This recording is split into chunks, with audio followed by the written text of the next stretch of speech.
Hello everyone, and welcome back to X-Ranger. Before we begin, I thought it would be interesting if each of you could leave a comment indicating which part of the world you're joining us from. Also, don't forget to like and subscribe if you're enjoying the episodes. Now let's get comfortable, relax, and start our program. Alright, I'll just start typing. I don't know how else to get this out, and maybe writing it down will finally make it feel real, or maybe it'll just prove I'm not crazy, but I have to try. This happened. It's been a long time, but I can still smell the pine sap and the cold river mist, and I can still see it all, clear as if it was yesterday. My name is Bowman. Back in the late 1850s, I was a trapper, working the high country along the border of Idaho and Montana. It was a hard life, but it was a good one, a clean one. You depended on your wits, your strength, and your partner. My partner was a quiet man from Kentucky, strong as an ox and just as dependable. We didn't use names much out there. It was just me and him, the rivers and the mountains. That season, we'd pushed deep into the Bitterroots, further than either of us had ever been, following the whispers of prime beaver pelts. We found a wild, beautiful pass, nestled right near where the Salmon River and the Wisdom River fork and tumble together. The air was so sharp and clean, it felt like you were drinking it. We found a good spot, a flat piece of ground sheltered by a stand of tall pines with a rock face at our backs. We built a lean-to against it, a simple thing of pine boughs and a stretched hide, good enough to keep the weather off. We were hopeful. The signs were good. The venture felt right. The first few days were normal. We set our traps along the riverbanks, checked them at dawn and dusk, skinned our catch, and stretched the pelts. The silence out there wasn't an empty silence. It was full of the sounds of the woods, the chatter of squirrels, the cry of a hawk, the constant rush of the rivers. It was a silence you got used to, a companion. Then, one morning, everything changed. It was him who noticed it first. He was up before me, always was. I woke to the sound of him not moving. That was the first wrong thing. Normally he'd be rustling around, building up the fire, the sounds of a camp waking. This was just stillness.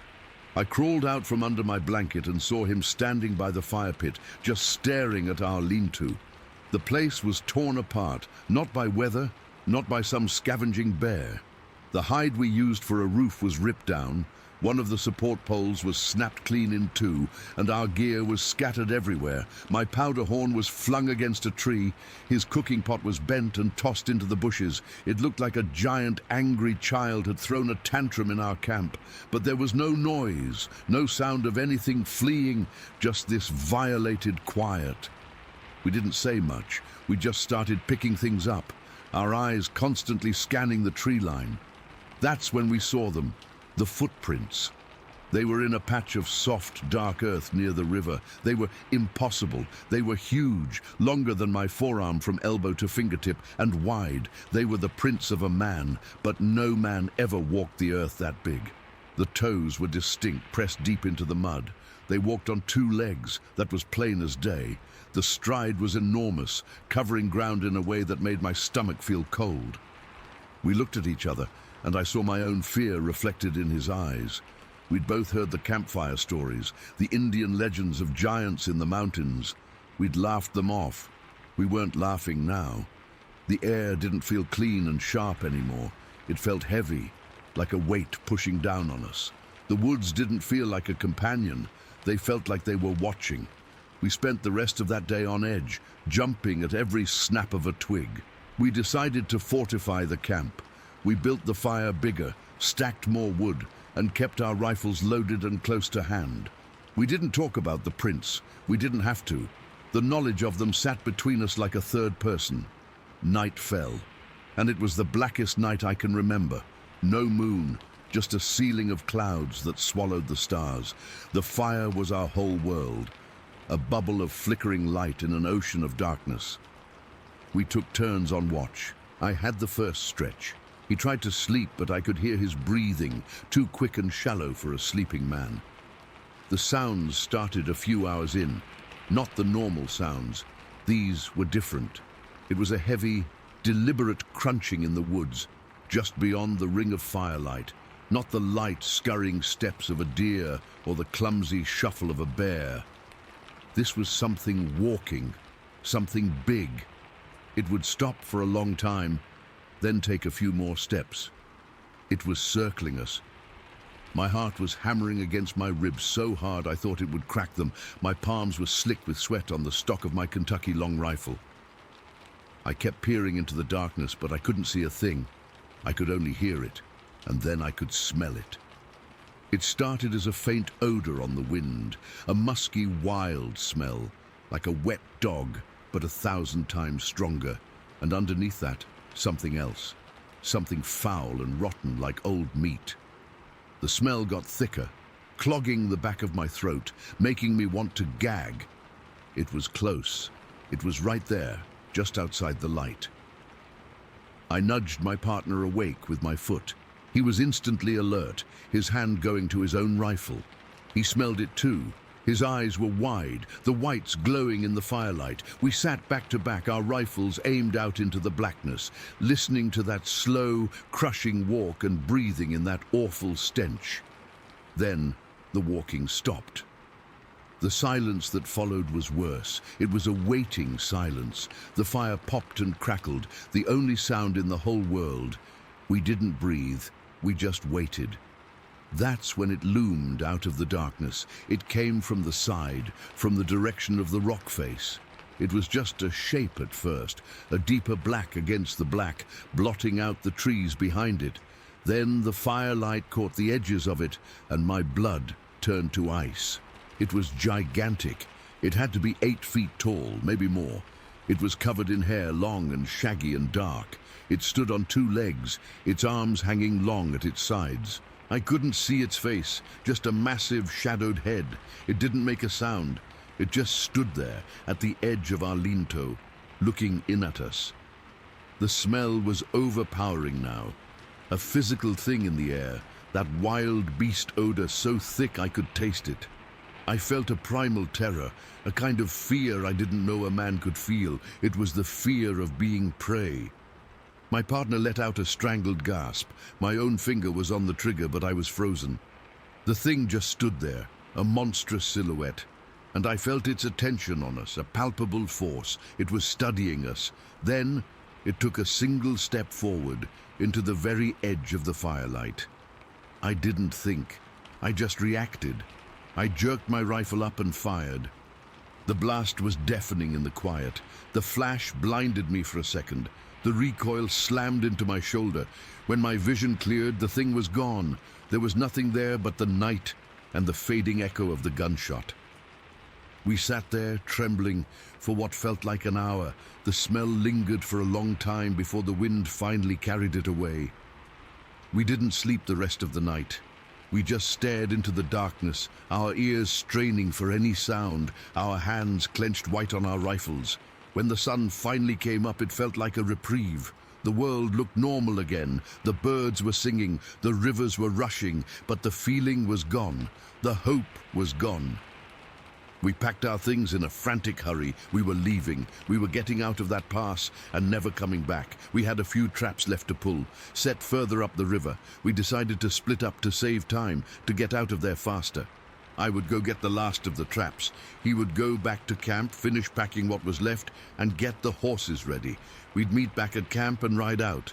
It seemed like a good plan, a sensible plan. I remember him nodding at me, his face grim.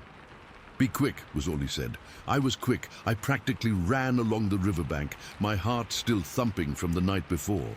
I pulled the traps, not even bothering to reset them, just coiling the chains and shoving them into my pack. The whole time, the back of my neck was crawling. I felt watched. I kept looking over my shoulder, expecting to see that huge, hairy form standing among the trees.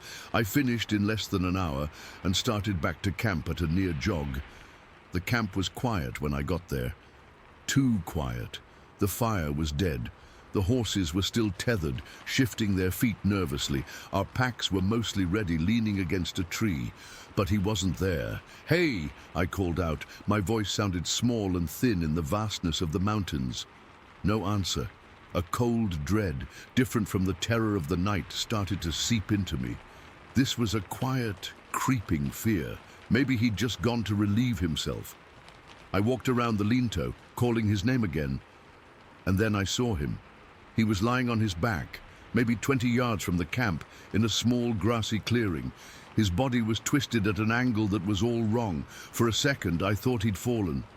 I started to run towards him, my mind already forming the words, asking if he was hurt.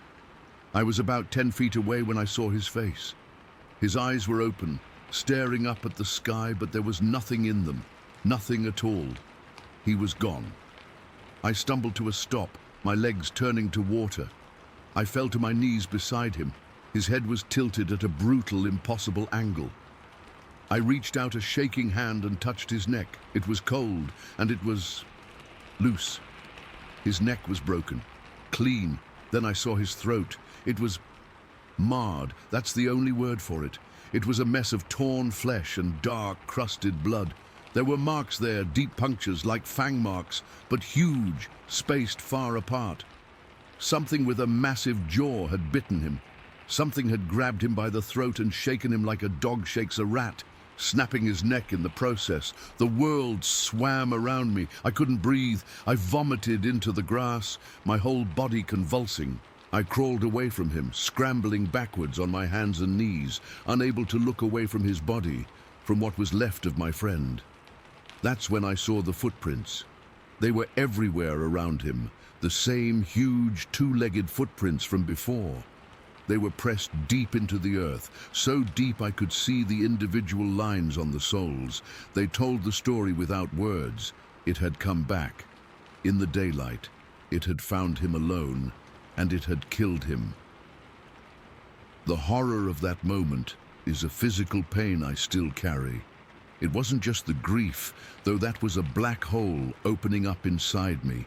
It was the knowing that a monster was real, knowing it was out there, right now, maybe watching me from the trees, knowing it had murdered my partner with a brutal, casual strength. I didn't think. I didn't pack. I didn't take the pelts, the traps, anything. I just ran. I untied one of the horses, scrambled onto its back without a saddle, and I kicked it into a gallop.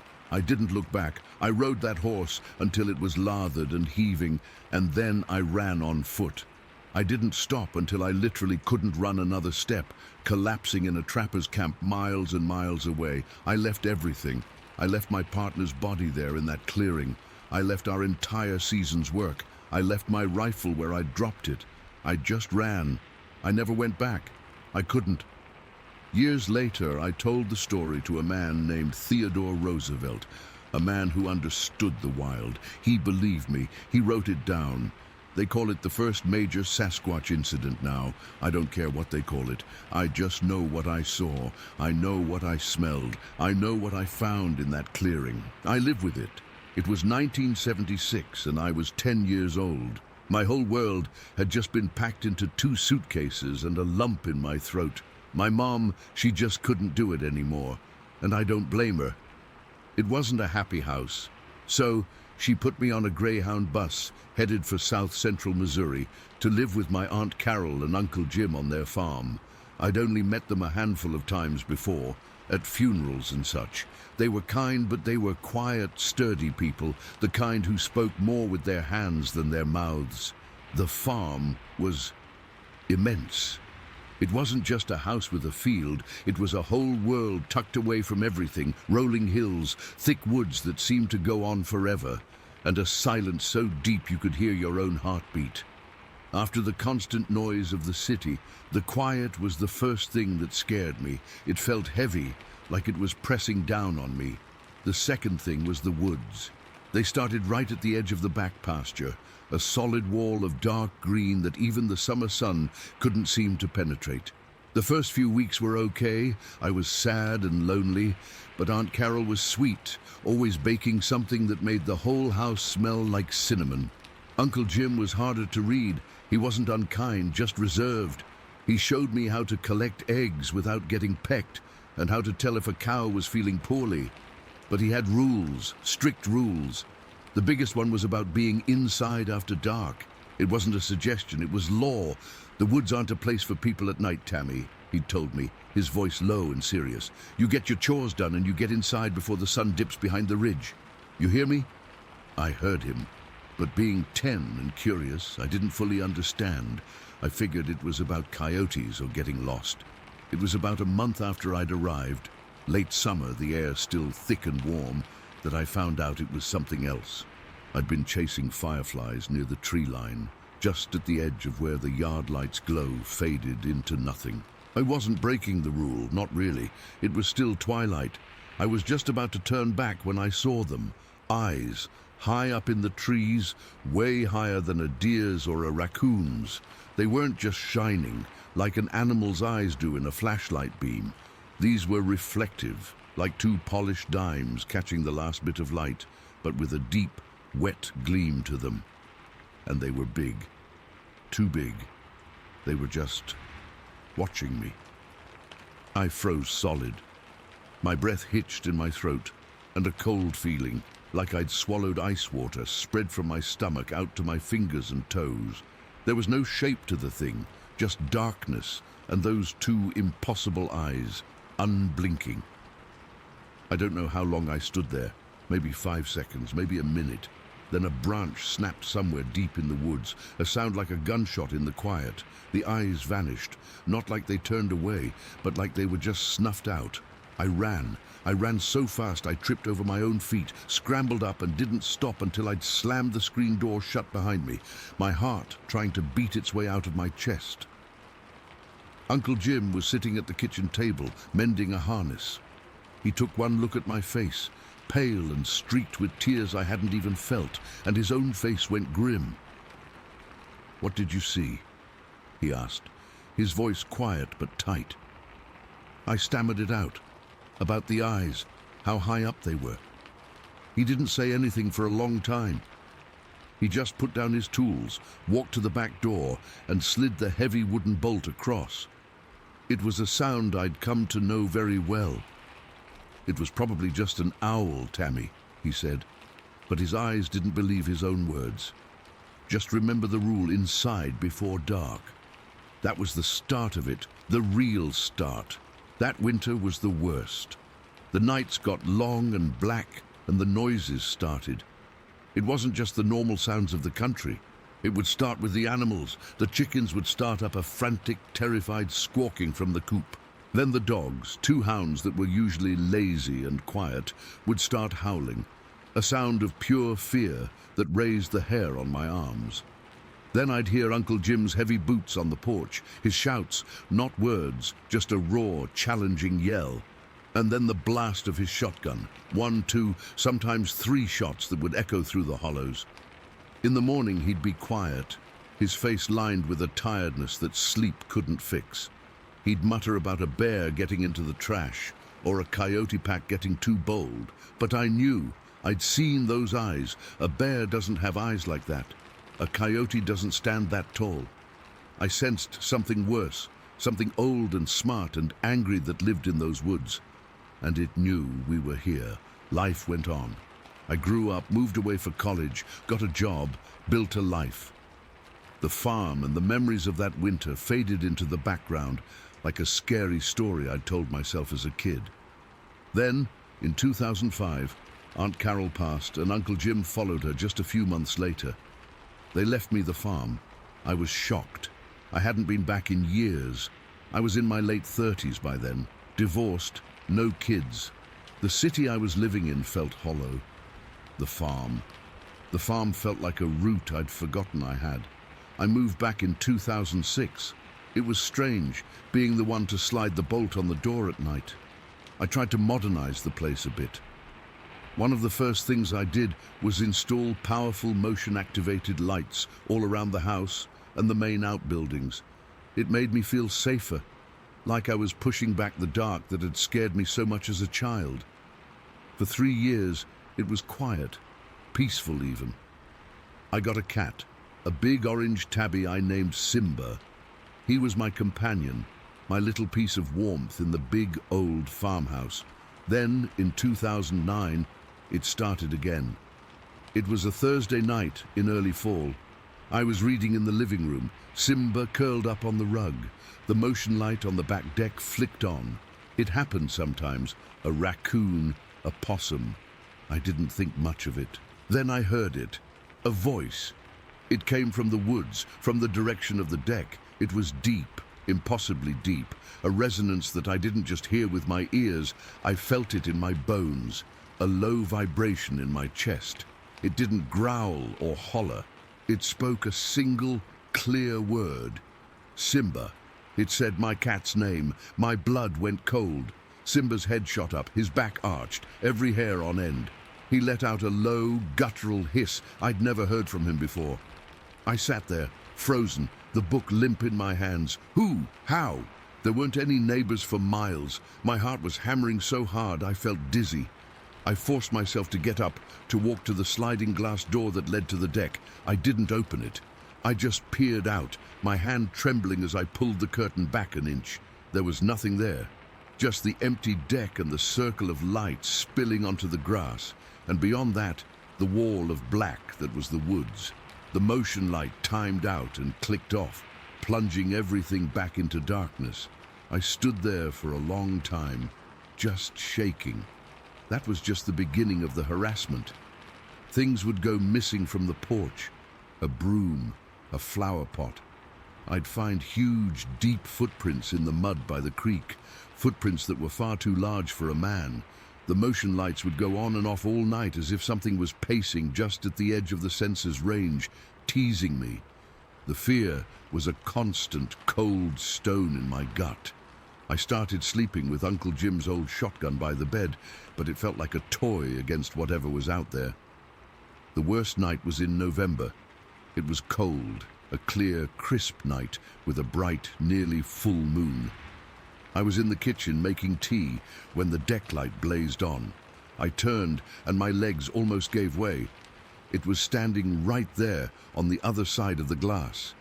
It was huge, taller than the door frame, and covered in thick, matted, dark brown hair that looked almost black in the light. Its shoulders were massive, impossibly wide. But it was the face. It was almost human, but all wrong.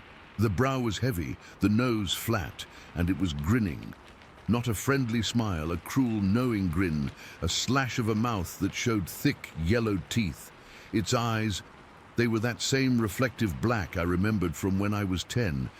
But now they were filled with a vile intelligence. It was looking right at me, and it was enjoying my terror.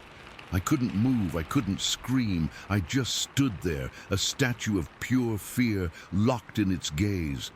It stood there for what felt like an hour, just grinning at me. Then slowly, it turned and walked away. It didn't lope or run. It walked on two legs, with a strange, fluid grace that was more terrifying than any clumsy monster movie walk could ever be. And as it moved back towards the woods, it made a sound, a series of low, guttural huffs and chuffs that rose and fell. It sounded like laughter, disturbing, mocking laughter that faded into the trees. After that, things changed. It became a bizarre, terrifying back and forth. I was a prisoner in my own home. I'd hear rocks hitting the roof, heavy thumps that would shake the whole house. I'd catch glimpses of it moving between the trees, always watching. Then, one evening in early spring, I was outside with Simba, trying to enjoy the last of the daylight. We were near the old stump at the edge of the yard, the one Uncle Jim used to split kindling on. I heard a crack from the woods, like a small tree being snapped. I spun around, and that's the last thing I remember. Something hit me from the side, hard. It wasn't a punch. It was like being swatted by a giant, heavy hand. There was a blinding flash of pain, and then nothing. I woke up on the ground. It was dark. My head was throbbing, a sickening, nauseating pain. Panic seized me. "Simba!" I croaked, my voice raw. I scrambled to my hands and knees, my vision swimming, and then I saw him. He was sitting a few feet away, washing his paw, completely unharmed. He looked up at me and meowed, as if to ask what was taking me so long to get up. But the ground around us was torn up, deep gouges in the earth, clumps of grass and dirt scattered everywhere. There were two different kinds of footprints. One set was the huge, familiar ones I'd come to dread. The other set was just as large, but slightly different, with a narrower heel. And there was hair, long, coarse strands of dark hair snagged on the bark of the stump. And on a nearby bush, there was a darker, almost black hair, thicker and coarser. There was a spatter of something dark on the grass that looked like blood. A fight. Something had attacked me, and something else had fought it off. Something had protected us. The one I thought of as the jerk had come for me, and another one had stopped him.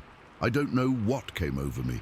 Maybe it was the head injury, maybe it was a decade of fear, finally turning into something else. The next evening, I took a large bowl of apples and some leftover roast from the fridge. I walked out to the old stump, my heart in my throat, and I left it there. I didn't say anything. I just put it down and went back inside. I watched from the window. For an hour, nothing happened. Then, as the light was fading, it emerged from the trees. It wasn't the one from the glass door.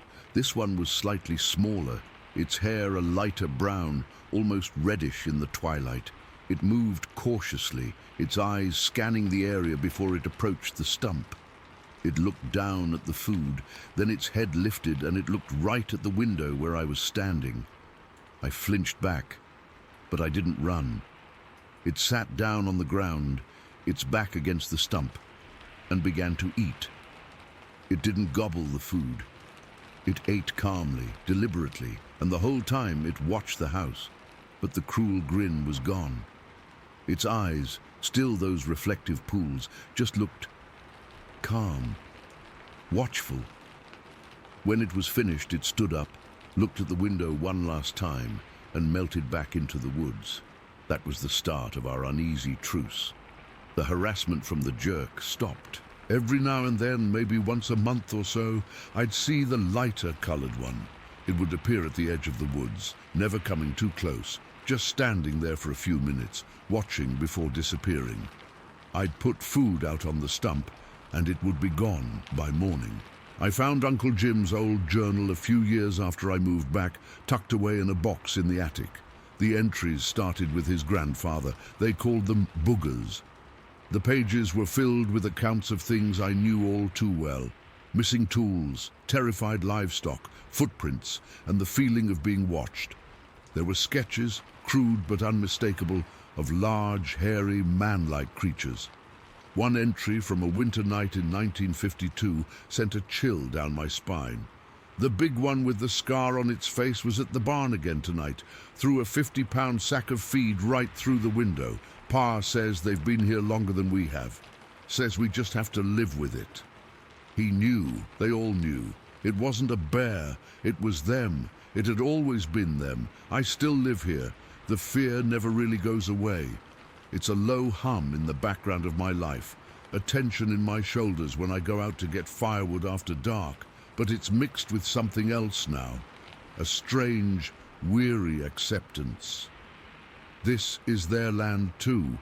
I'm just a temporary guest. Sometimes on a quiet evening, I'll look out at the old stump and remember the sight of it sitting there, eating so peacefully, its massive chest rising and falling. It's a mystery I will never solve, a horror I learned to live beside. The woods are still dark and they are still deep, and I know what walks in them. I don't understand it, and I never will, but it's my life. It's just what happened. Story 3. The fog was rolling in from the river, which snakes along the edge of the road. It's this slow, creeping mist that comes off the water when the temperature drops, and it makes everything hazy and unreal. I could see it swirling in my beams, little tendrils curling up like ghostly fingers. I had my window cracked open a bit because the air inside the truck was getting stale, and I could smell that damp, earthy scent mixed with pine. It's usually comforting, but that night it just added to the heaviness in the air. I was tired too, after a long day helping a neighbor fix his fence, so my mind wasn't fully sharp. I remember my hands were a bit sore from gripping tools, and I was just looking forward to getting home, maybe having a beer and crashing on the couch. As I came around this gentle curve, my headlights swept across the ditch on the right side of the road. That's when I first saw movement. At first, I thought it was a deer. We get a lot of them out here, especially around dusk. They'll dart across the road or stand there frozen in the light. But this was different. It wasn't the quick, skittish movement of a deer. It was slower, more deliberate. I eased off the gas, my truck slowing to a crawl. The fog made it hard to see clearly, but I could make out this dark shape hunkered down low near the shoulder. My heart did this little skip, not out of fear yet, just curiosity. I figured maybe it was an injured animal or something. I kept rolling forward, maybe going 5 miles an hour now, and my headlights lit up the area better. That's when I realized it wasn't a deer. The shape was way too big. It was crouched over something in the ditch, and as I got closer, I saw it was a carcass. Roadkill, probably a raccoon or a small deer, something that had been hit earlier. But the thing standing over it, God, I still get chills thinking about it. It was massive, easily over 7 feet tall, even though it was bent low. Its back was broad and covered in dark, matted hair that looked almost black in the light, but with hints of brown where the beams hit it. It wasn't just furry like a bear, it was more like thick, shaggy fur, almost like it was wet from the fog. My breath caught in my throat. I've lived out here my whole life, seen bears, cougars, all sorts of wildlife, but this was nothing like any of that. It moved with this careful, intelligent grace. Its arms were long and powerful, and it was using its hands, not paws, hands, to poke at the roadkill. I could see fingers, thick and strong, probing the carcass like it was examining it. That's what got me first, the intelligence in its movements. It wasn't just tearing into it, it was studying it, almost like a person would. My mind was racing, trying to make sense of it. Bigfoot? No way, that's just stories, right? But what else could it be? I must have been staring for what felt like forever, but it was probably only a few seconds. My truck was still rolling slowly, and I was frozen, my hands gripping the steering wheel so tight my knuckles were white. Then it lifted its head, slowly, like it had known I was there the whole time. And its eyes, Jesus, its eyes. They caught my headlights, and they glowed with this faint reddish reflection, like when you see an animal's eyes at night, but deeper, more aware. It wasn't just light bouncing back. It felt like it was looking right through me. Its face was broad with a heavy brow, and the eyes were set deep, but in that moment, they locked onto mine. I felt a jolt, like electricity shooting down my spine. It wasn't angry or aggressive. It was just observing me with this calm, almost curious expression. Time seemed to stop. I could hear the hum of my engine, the faint whistle of wind through my cracked window, and my own heart pounding in my ears. I was sweating, cold sweat that made my shirt stick to my back. Part of me wanted to slam on the gas and get the hell out of there. But I was paralyzed. I've never felt fear like that. It was this raw, primal terror mixed with disbelief. My brain was screaming that this couldn't be real, but my eyes were telling me otherwise. I remember my mouth was dry, and I tried to swallow, but I couldn't. I just sat there, staring back at it. Then it moved. In one fluid motion, it dropped down to all fours. It wasn't clumsy or awkward. It was smooth, like it was built for that. Its shoulders were huge, and it moved with a power that made the hair on my arms stand up. It grabbed the carcass with one hand, just scooped it up like it was nothing, and then it turned toward the tree line. For a second, it glanced back at me, and I swear it felt like a warning, or maybe just an acknowledgement. Then it bounded off into the woods. The sound was deafening, cracking branches, rustling leaves, like a small tornado had hit the trees. It was so loud, so fast that I flinched in my seat. The whole thing From when it dropped down to when it disappeared took maybe 3 seconds, but it felt like an eternity. I didn't wait around. My body snapped out of its freeze and I stomped on the gas. The truck lurched forward, tires screeching a little on the pavement. I didn't look back. I just drove, my eyes glued to the road ahead. My hands were shaking so bad I could barely keep the wheel steady. I kept checking my rearview mirror, half expecting to see it following me, but there was nothing but darkness and fog. The sounds of the forest faded behind me, replaced by the roar of my engine and the thumping of my heart. I was breathing in short, ragged gasps, and I had to roll up the window because the cold air was making me shiver even more. The rest of the drive home was a blur.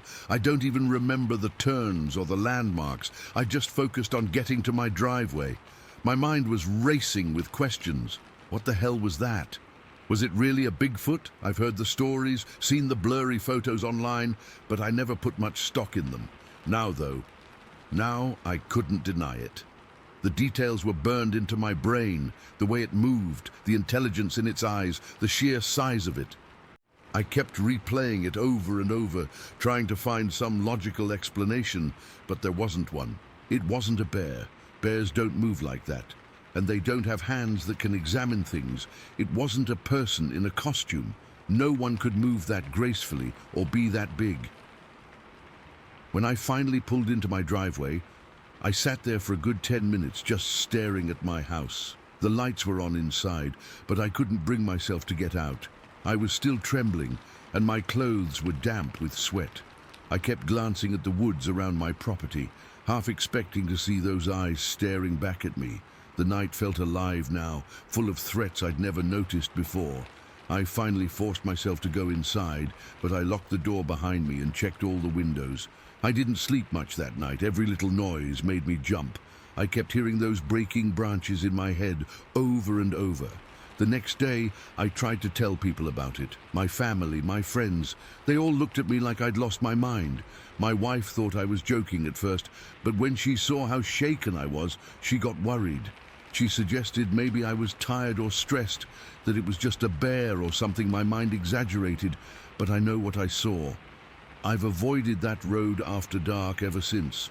I take the longer way home now, even though it adds 20 minutes to my drive. Every time I pass by that spot in daylight, I get this cold knot in my stomach. Nothing's ever been the same since that evening.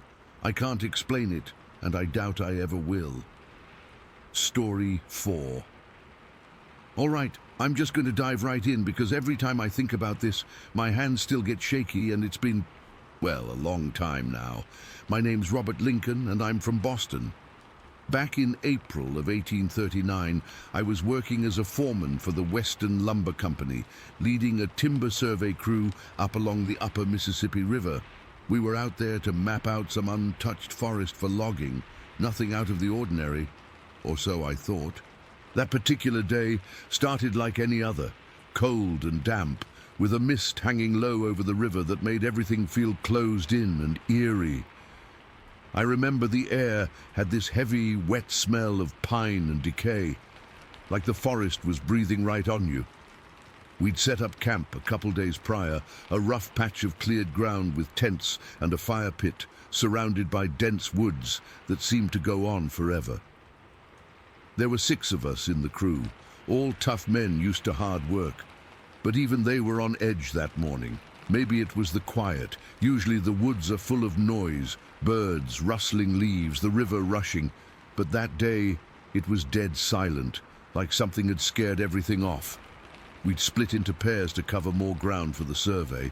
I was with a fella named Jack, big, burly guy who didn't scare easy, and we were heading east from camp, following a game trail that cut through thick underbrush.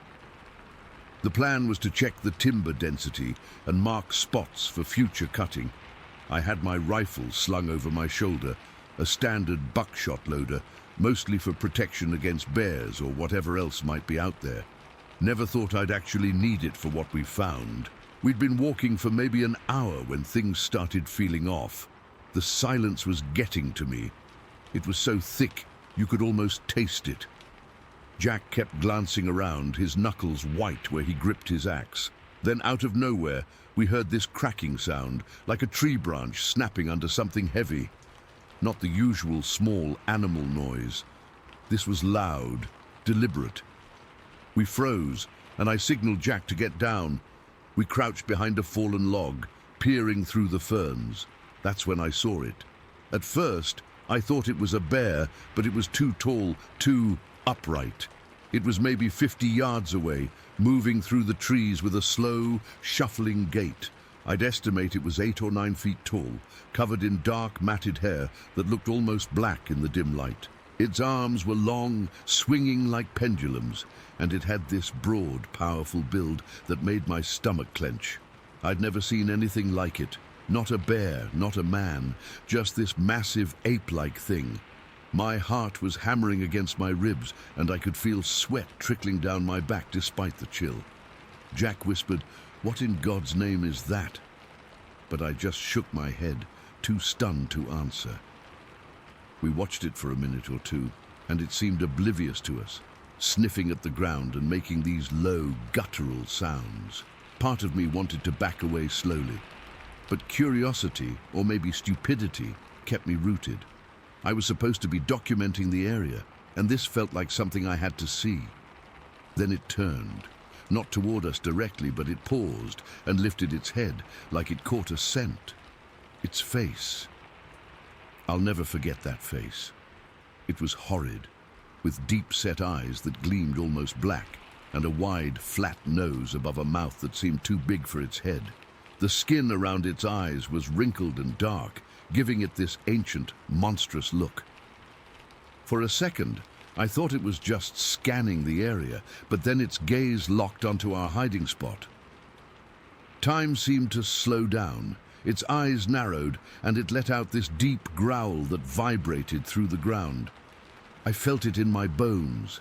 That's when the terror hit. It wasn't just fear. It was this primal dread, like every instinct in my body was screaming at me to run. The creature took a step toward us, then another, picking up speed. It wasn't running, but it was moving fast, its massive feet thudding against the earth. Jack scrambled back, almost tripping over a root, and I fumbled for my rifle. My hands were shaking so bad I could barely grip it. "Stay back!" I shouted. But it kept coming, its growl turning into a roar that echoed through the trees. I didn't think, I just acted. I raised the rifle and fired. The buckshot exploded out and I aimed low, hoping to scare it off or wound it enough to stop. The shot hit it in the calf, and the sound was deafening in the quiet forest. The creature let out this piercing shriek, half human, half animal, and stumbled forward, grabbing its leg. Blood seeped through its fur, dark and thick.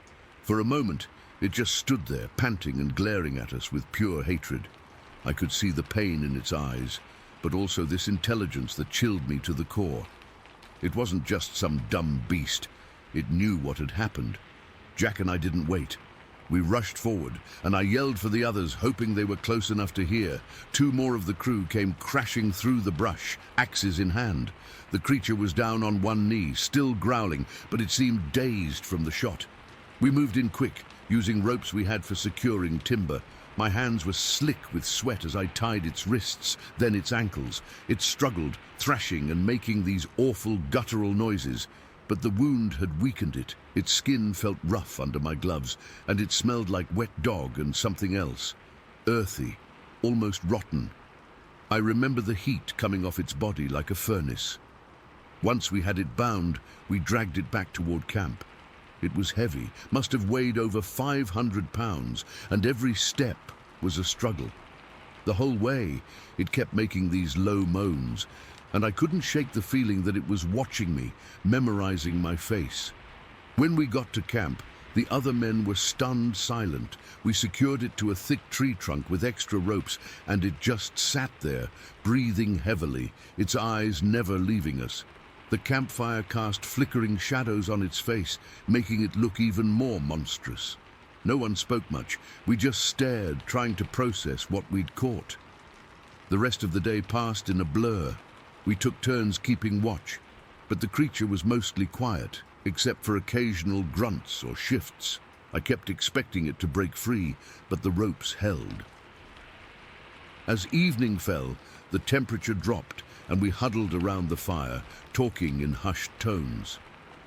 No one knew what to make of it. Some of the men thought it was a bear mutation, others called it a devil. I just felt this heavy guilt, like I'd done something wrong by shooting it. Then, as the sun was setting, something else happened. We heard rustling near the edge of camp, and out of the trees came two smaller creatures. Cubs, I guess you'd call them. They were about 3 feet tall, covered in lighter brown fur, and they moved with a clumsy, curious gait. They didn't seem afraid of us. They just wandered in, sniffing around like they were looking for something. My first thought was that they were lost, but then I realized they must be related to the big one. The adult creature saw them and went wild. It started thrashing against the ropes, letting out these desperate, high-pitched cries that made the hair on my arm stand up. The cubs froze, then ran toward it, making little chirping sounds. They didn't put up a fight when we grabbed them. It was like they were too scared or confused. We used smaller ropes to tie them up near the adult, and that's when the real horror set in. The big one strained against its bonds, its eyes filled with this raw animal panic. It was trying to get to them, to protect them, and the sound it made, this deep, grieving roar, was something I'll hear in my nightmares forever. We decided right then that we had to take them back to Boston. I couldn't leave them out there, and part of me wanted answers.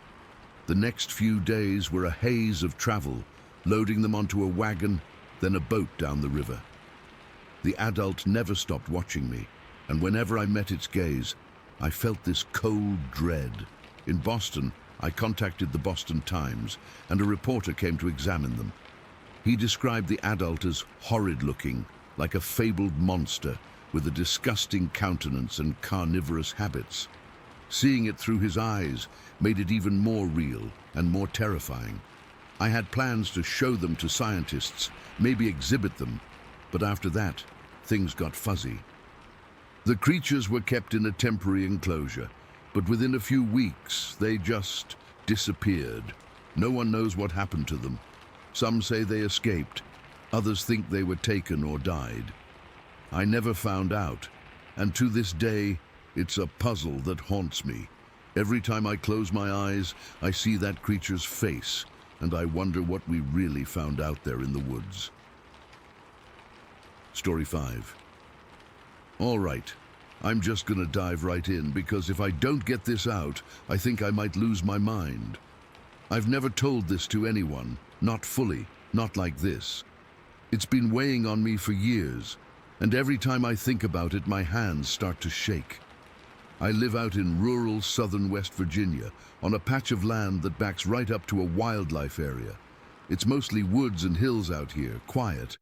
The kind of place where you can go days without seeing another soul. Back in 2009, my wife had just gotten over a bad illness, something that left her weak, and me running on empty, taking care of her and trying to keep the place together. That's part of why what happened hit me so hard. I was already stretched thin, emotionally raw. The day it happened was a Tuesday, I remember, because I'd just gotten back from taking my wife to a follow-up doctor's appointment earlier that week. It was late afternoon, maybe around 4 o'clock, and the light was starting to fade. The air had that crisp, early fall feel to it, with a bite that made you want to stay inside. I was out on the porch, just sitting in an old rocking chair, trying to clear my head. My wife was resting inside, and the house was quiet except for the hum of the refrigerator. I'd been staring off toward the ridgeline, where the trees get thick and dark, just lost in thought about Bills and her recovery, when I first heard it. It started as a shriek, not like any animal I'd ever heard before. It was high-pitched, almost human-like, but twisted, like something in pain or rage. The sound cut through the quiet so sharp that I jolted upright, my heart hammering in my chest. Then came the crashing, like branches snapping and something big moving through the underbrush. It wasn't the usual rustle of deer or the scrabble of raccoons. This was heavy, purposeful, like a tree being pushed over. I stood up, my legs feeling wobbly, and peered into the woods. At first, I thought it might be a bear. We get them around here sometimes, but bears don't make noises like that. This was different, unnerving. I took a step closer to the edge of the porch, my breath fogging in the cool air. The crashing got louder, moving down the ridge toward me. I could see the tops of trees shaking, and my gut tightened with this primal fear. I'm not a jumpy person. I've spent most of my life out here, and I'm used to the woods and their sounds, but this felt wrong. It was like the forest itself was holding its breath. Then, out of the shadows, it emerged. This thing, this creature, stepped out from behind a cluster of pines. It was huge, easily 7 or 8 feet tall, covered in dark, matted hair that looked almost black in the fading light. It moved with a slow, deliberate grace that sent chills down my spine. For a second, it just stood there, and then it squatted down, completely motionless. I froze, my blood running cold. I couldn't look away. Its eyes, I couldn't see them clearly, but I felt like they were fixed on me, even from a distance. The way it crouched, it was like it was studying the area, or maybe studying me. My mind raced, trying to make sense of it. Was it a bear? No. Bears don't stand like that, and they don't have that kind of posture. This was bipedal, standing on 2 legs when it moved, and the proportions were all wrong for any animal I knew. I stayed rooted to the spot, my heart pounding so hard I could feel it in my throat. The creature stayed squatting for what felt like an eternity, but it was probably only a minute or 2. Then, slowly, it stood up. The movement was smooth, almost fluid, and it started walking parallel to me along the tree line. It wasn't coming directly at me, but it was keeping pace, like it was patrolling the edge of my property. Each step was heavy, thudding into the ground, and I could hear the crunch of leaves and twigs under its weight. My hands were shaking, and I gripped the porch railing to steady myself. The air smelled like damp earth and pine, but there was this other scent, musky and wild, that I caught on the breeze. It made my stomach turn. As it walked, it let out this low, guttural growl that built into a roar. The sound wasn't just loud. It was physical. It vibrated through the porch boards, up through my feet and into my chest. I felt it deep inside me, like my ribs were rattling.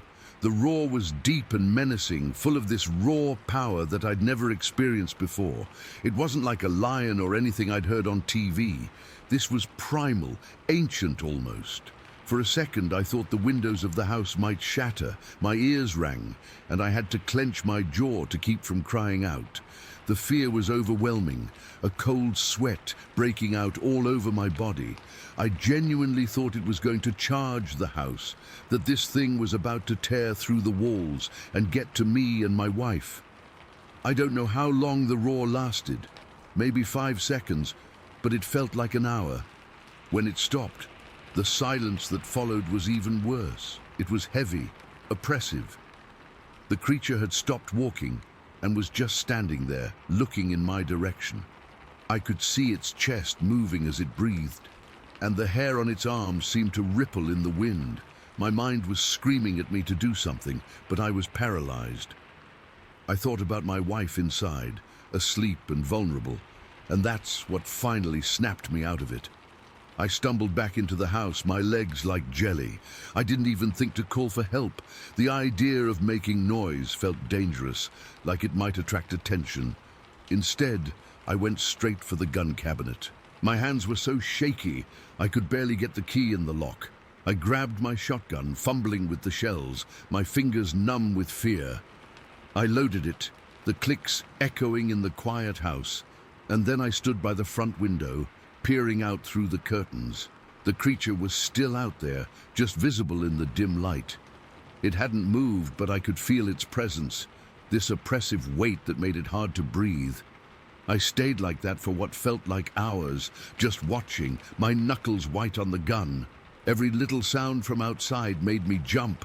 A leaf rustling, the wind picking up. My heart was still racing, and I could feel this cold dread sitting in my stomach. I kept thinking about what would happen if it decided to come closer. The porch felt like a flimsy barrier, and the house didn't seem much safer. I remember the way the floorboards creaked under my weight and how I tried to stand perfectly still to avoid making noise. My mouth was dry and I kept swallowing, trying to get some moisture back. As it got darker, I lost sight of the creature. The woods swallowed it up and the sounds faded away, but the fear didn't. I stayed up most of the night, sitting in a chair by the window, the shotgun across my lap. I'd jump at every noise, my mind playing tricks on me. At one point I thought I heard something scratching at the side of the house, but when I looked, there was nothing. The whole time I was replaying that roar in my head, the way it shook me to my core. It wasn't just the sound, it was the intent behind it, this menacing growl that felt like a warning or a threat. When morning finally came, the sun rising over the ridge, I ventured outside, gun still in hand. The air was calm and everything looked normal, birds chirping, dew on the grass. But I couldn't shake the feeling of being watched. I walked the perimeter of the property, looking for signs, and that's when I saw them. Footprints in the soft dirt near the tree line. They were huge, bigger than any bear tracks I'd ever seen, with a shape that didn't match anything I knew. I took a few photos with an old camera I had, but they came out blurry, and I never showed them to anyone. Later, I heard stories from locals about sightings in an area they call Devil's Den, not far from here. People talk about similar creatures, tall and hairy, with roars that freeze your blood. Hearing that just confirmed it for me. I wasn't crazy, but it didn't make the fear any less. To this day, I don't know what I saw out there. Was it Bigfoot, some kind of unknown animal? I have no idea. And that's the part that haunts me. The memory of that roar, the way it reverberated through my chest, is stuck with me. Every time I'm out on the porch at dusk, I find myself staring into the woods, half expecting to see it again. But I never have. It's like it just vanished, leaving me with this gaping hole of fear and questions I can't answer. I still get chills thinking about it, and sometimes, when the wind howls just right, I swear I can almost hear that guttural roar echoing in the distance. Story 6. Okay, so this is something I've never really talked about before, not to anyone, not even my family. I've carried it with me for decades now, and sometimes it still feels like it happened yesterday. I was just a kid back then, around 15 or 16 years old, and it was the fall of 1958. I lived in this small town in Ohio, nothing special, just a place where everyone knew everyone, and most of us spent our free time outdoors. For me, that meant running a trap line along a creek west and south of town. It was something I did to make a little extra money, selling muskrat and raccoon pelts. But mostly, I loved the solitude, the quiet of the woods. That day, though, the quiet felt different, and it all started with my dog. My dog was a mutt, part shepherd, part who knows what, and he was usually fearless. He'd chase rabbits, bark at squirrels, and generally act like he owned the woods. But that morning, when we set out from the house, he was stuck to my side like glue. I remember it was chilly, the kind of late October day where the air has a bite to it, and the leaves were mostly down, crunching under my boots. The sky was overcast, a flat grey that made everything feel muted. I had my trapping gear slung over my shoulder, a few steel traps, some bait, and a sack for whatever I caught. Normally my dog would be zigzagging ahead, nose to the ground, but not today. He was pressed right against my leg, his body tense, and he kept letting out this low, rumbling growl. Not the kind he'd make at a stray cat or something. This was deeper, almost a vibration I could feel through my jeans. I tried to shrug it off at first. Maybe he'd caught a whiff of a coyote or something, but as we got closer to the creek, the growling didn't stop. It was constant, and he kept looking around, his ears pinned back, like he was scanning for something I couldn't see. The creek was about a mile from home, through a mix of fields and woods. The path was familiar, one I'd walked hundreds of times, but that day, it felt alien. The trees seemed to crowd in closer, and the usual sounds, birds chirping, the rustle of leaves, were absent. It was too quiet, except for my dog's growling and the crunch of my footsteps. When we reached the first trap, I knelt down to check it. Nothing. My dog didn't budge. He stayed right there, his fur bristling, and I had to nudge him to move along. The next few traps were empty too, and with each one, my unease grew. It wasn't just the dog. I started feeling this prickling on the back of my neck, like someone was watching me. I kept glancing over my shoulder, but there was nothing there, just the grey woods and the silent creek. The water was low that time of year, barely a trickle over the rocks, and the banks were steep in places, covered in mud and dead leaves. We got to the last trap, which was set at the base of a particularly steep bank. I'd placed it there because muskrats like to burrow into the mud along the water's edge. As I started down the bank, my dog followed, but he was growling louder now, almost a snarl. The bank was slippery, and I had to use my hands to steady myself, grabbing onto roots and clumps of grass. Halfway down, I slipped and landed on my knees in the mud. My pants were soaked, and my hands were caked with dirt.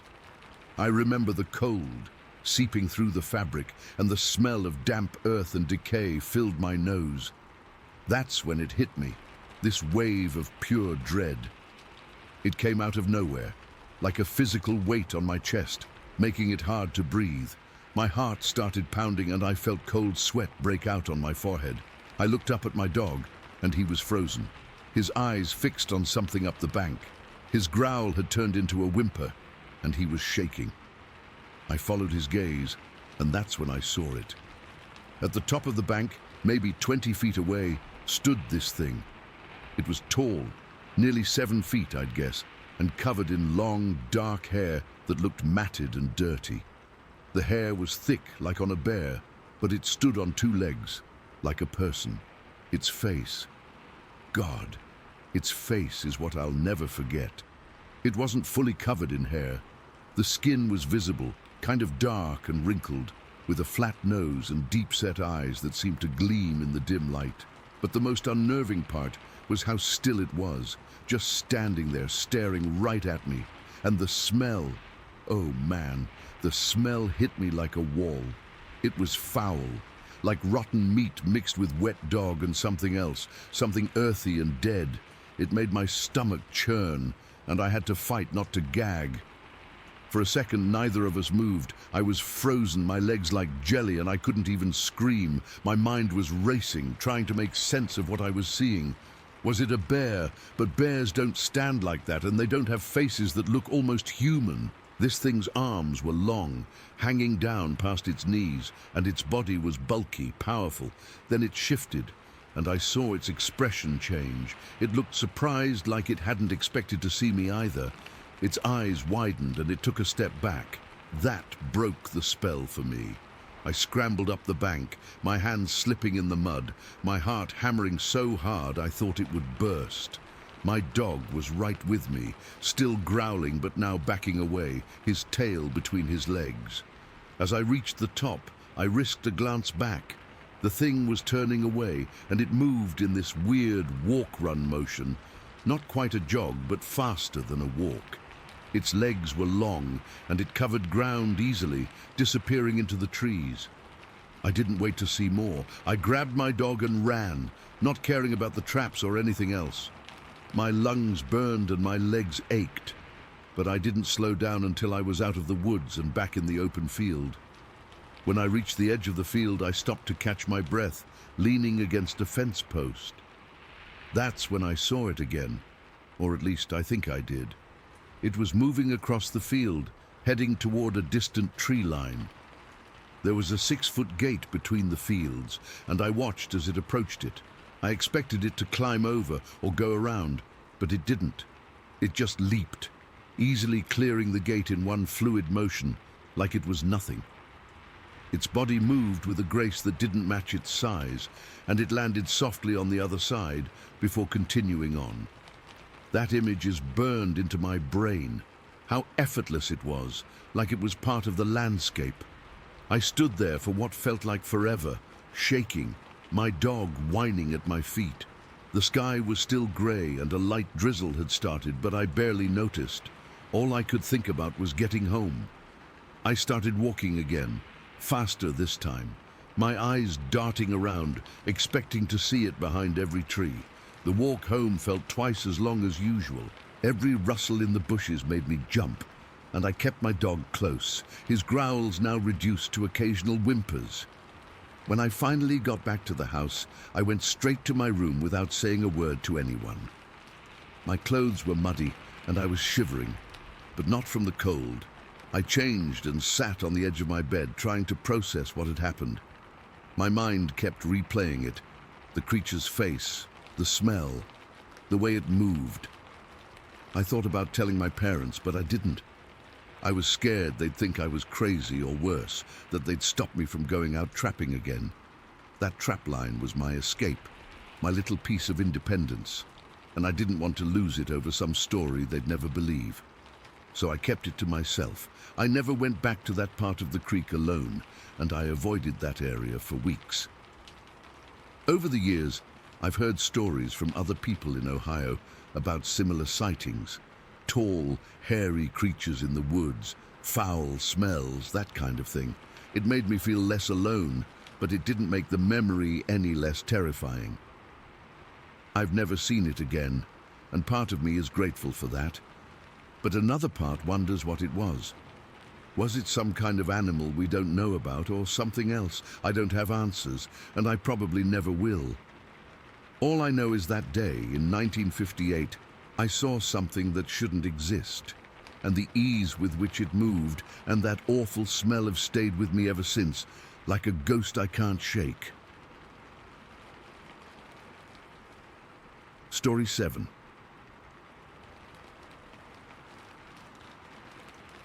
I live just outside of Dryad. It's not even really a town, just a spot on the map in Lewis County, a few houses scattered in the woods.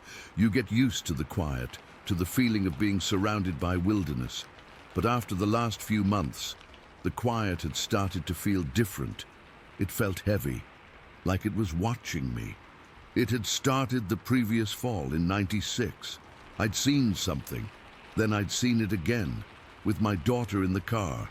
That was the worst one, because it looked right at her. I can still see the way her face just went blank with pure fear. She didn't sleep through the night for a month.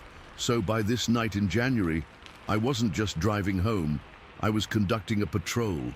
My hands were tight on the wheel, my neck was stiff from constantly scanning the edges of the road, my eyes flicking from the pavement to the dark tree line and back again. Every shadow was a potential threat. Every lump off to the side was a crouching thing. My old Ford Bronco was chugging along, the heater fighting a losing battle against the chill. The radio was on low, some staticky classic rock station, but I wasn't really listening. My whole world had shrunk to the cone of my headlights. I remember passing the little wooden bridge over Johnson Creek, which meant I was about halfway home. The road does a long, lazy curve there, following the river. The trees on the left fall away for a bit, opening up to a steep, rocky embankment that leads down to the water. And that's when I saw it. It wasn't in the trees. It was just standing there, on the gravel shoulder of the road, maybe 50 feet ahead, right out in the open. My foot slammed on the brake, not all the way, but enough to make the tires chirp and my body lurch against the seatbelt. My heart didn't just skip a beat. It felt like it stopped entirely, a cold, hard fist clenching in my chest. It was huge, bigger than the first one I'd seen, 7 feet tall, easy. It was standing perfectly upright, facing the road, facing me, and it was just still, not a twitch, not a shuffle. It was like a statue, but a statue made of something alive and terrible. The fur was a dirty, matted white, like an old sheep that had been rolling in mud and ash. It was long and shaggy, and in my headlights I could see clumps of it hanging off its arms and legs.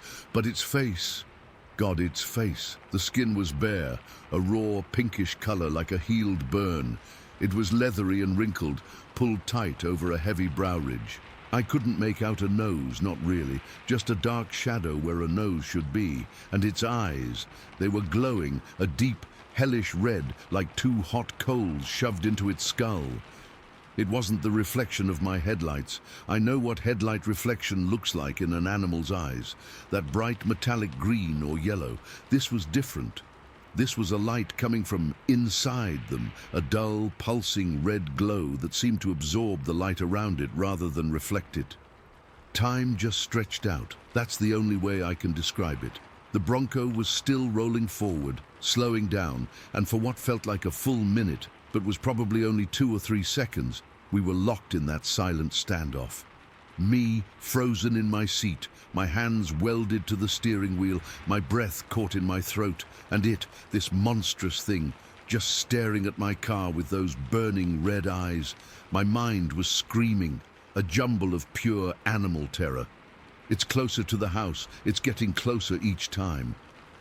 The thought was like an ice pick in my brain. The first time had been a mile down the road. The second time was a half mile. This was less than a quarter mile from my driveway, from my home. I was close enough now to see details I wish I could forget. The way its massive chest moved, a slow, deliberate rise and fall. The sheer bulk of its shoulders, wider than any man's I'd ever seen. Its arms were hanging down, long and powerful, with hands that looked like they could crush stone. It didn't look like a bear. It didn't move like a man. It was something else entirely, something that wasn't supposed to exist, and it was studying me. I could feel it. This wasn't a casual glance from a wild animal. This was a calculated, intelligent observation. It was looking right through the windshield, right into me. It knew I was afraid. I think it could smell my fear. A sour, metallic taste that filled my mouth. I must have pressed the gas again, because the Bronco lurched forward, the engine roaring in the quiet night. I tore my eyes away from it for a split second to make sure I was still on the road, and when I looked back, it was gone. Just gone. There was no crashing sound in the woods, no movement. 1 second it was there, a hulking nightmare in the beam of my lights, and the next, there was nothing but empty road and the dark, silent trees. I didn't slow down. I stomped on the gas pedal, pushing the old truck as fast as it would go around that bend. The headlights swept across the empty embankment, the dark river, the unbroken wall of forest. Nothing. My whole body was shaking. My teeth were chattering, and I had to clench my jaw to make them stop. I could feel a cold sweat soaking through my shirt under my winter coat. I kept checking the rearview mirror, expecting to see those 2 red dots following me, floating in the darkness behind the truck. But there was only blackness. The rest of the drive home was a blur of sheer panic. Every shadow was a threat. Every rustle of the wind in the trees was the sound of it moving, keeping pace with me. I swerved into my driveway so fast, I nearly slid into the ditch, gravel spraying everywhere. I didn't even turn the engine off. I just threw the gear shift into park, yanked the keys, and ran for my front door, my legs feeling like rubber. I fumbled with the keys, my hands shaking so badly I could barely get the right one into the lock. I finally got the door open, fell inside, and slammed it shut, throwing the deadbolt and the chain lock with a series of loud, frantic clicks. I stood there for a moment, my back against the door, panting, listening. The house was silent. My heart was hammering against my ribs so hard I thought they might crack. I could still see it. Those red eyes, that pink, leathery face. The image was burned onto the back of my eyelids. I crept over to the front window and peered out through the blinds, my breath fogging the cold glass. My driveway was empty.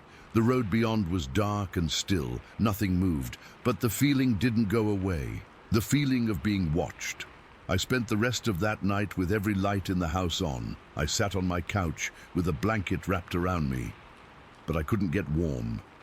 The chill was coming from inside me. Every little sound, the house settling, the furnace kicking on, the wind whistling through a crack in the window frame, made me jump. I'd stare at the window, expecting to see a massive dark shape blotting out the night, or 2 glowing red eyes staring back at me from the darkness. I kept replaying it in my head, the way it stood, the utter stillness of it. It wasn't scared of me, it wasn't scared of my car, it was just assessing, It felt like a warning, a territorial display, or maybe just a reminder that it was there, and it could be anywhere. The worst part was the silence when it vanished. Things that big, that heavy, don't just disappear without a sound. It moved with a purpose and a stealth that was utterly unnatural.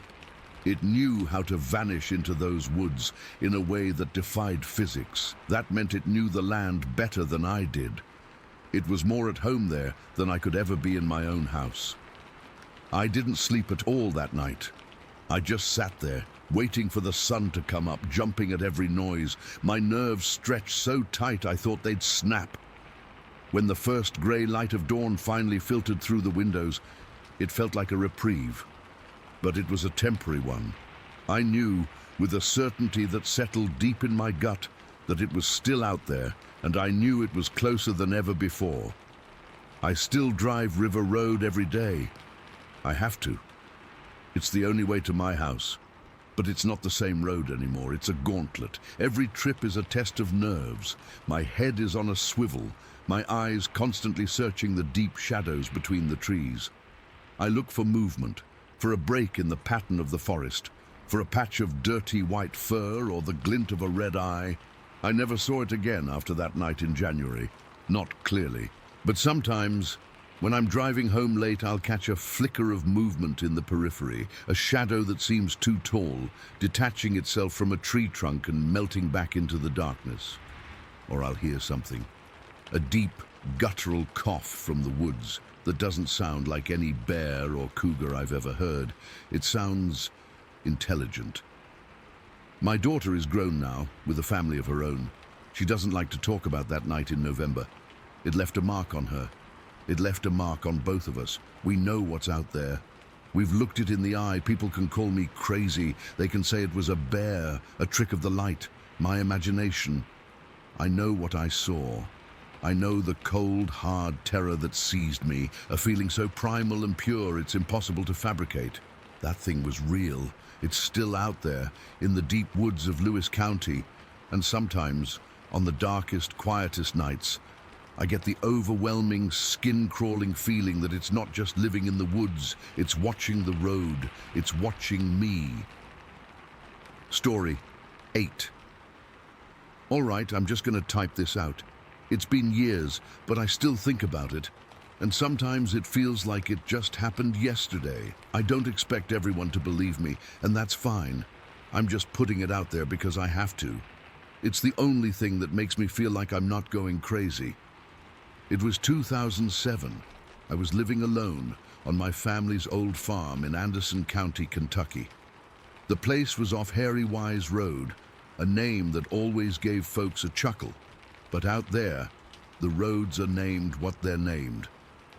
The house was a white clapboard thing that had seen better days, set back from the road with a long gravel driveway. Behind the house, the land sloped down into woods, and at the bottom of that slope was a creek. Not a big one, just a lazy, muddy trickle most of the year, but it had a steep bank. It was maybe 150 feet from the back porch to the edge of those woods where the creek ran. This was late summer, early fall. I remember it wasn't cold, but the humidity had broken, so the air was cool and dry. One of those perfect evenings where you just want to sit outside and soak it in. I'd finished up my chores for the day, fed the few animals I had left, just some chickens really, and I dragged an old rocking chair out onto the back porch.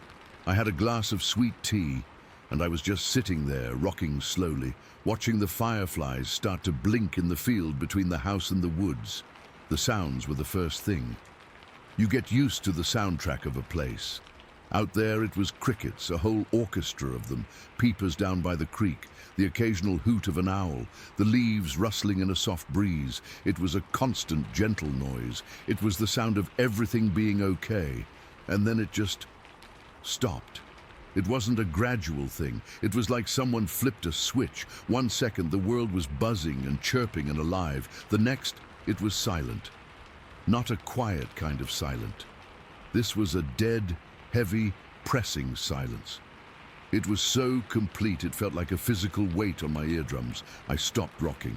I sat up straight, my glass of tea frozen halfway to my mouth. I remember my first stupid thought was that I'd gone deaf. I snapped my fingers next to my ear and I heard the sharp click just fine. So it wasn't me, it was everything else. The hair on my arms stood up. You hear about that, but you don't really get it until it happens. It's a prickling, tight feeling, like your skin is suddenly 2 sizes too small. I held my breath, listening so hard my head started to ache. Nothing. No crickets, no frogs, no wind. It was the most unnatural thing I'd ever experienced. The woods were just a dark wall, and they felt watchful. That's when I heard the first sound from the creek. It was a heavy, wet crunch, like someone had stepped on a thick branch submerged in mud. It was loud, unmistakably loud. My eyes snapped towards the sound, but I couldn't see anything. It was too dark down there under the canopy. Then there was another one, a slow, deliberate squelch. Something big was moving down there, something heavy. It wasn't a deer. Deer are light, quick. This was the sound of weight, a lot of weight. It sounded like it was slogging through the mud and water, taking its time. My heart was hammering against my ribs so hard I could feel it in my throat. I set the glass of tea down on the porch floor, the clink of the glass on the wood sounding obscenely loud in the silence. I didn't stand up. I was frozen in that chair, just staring into the blackness, listening. Then I heard the breathing. It wasn't an animal pant. It wasn't the huff of a bear. This was different. It was a deep, resonant, rhythmic sound.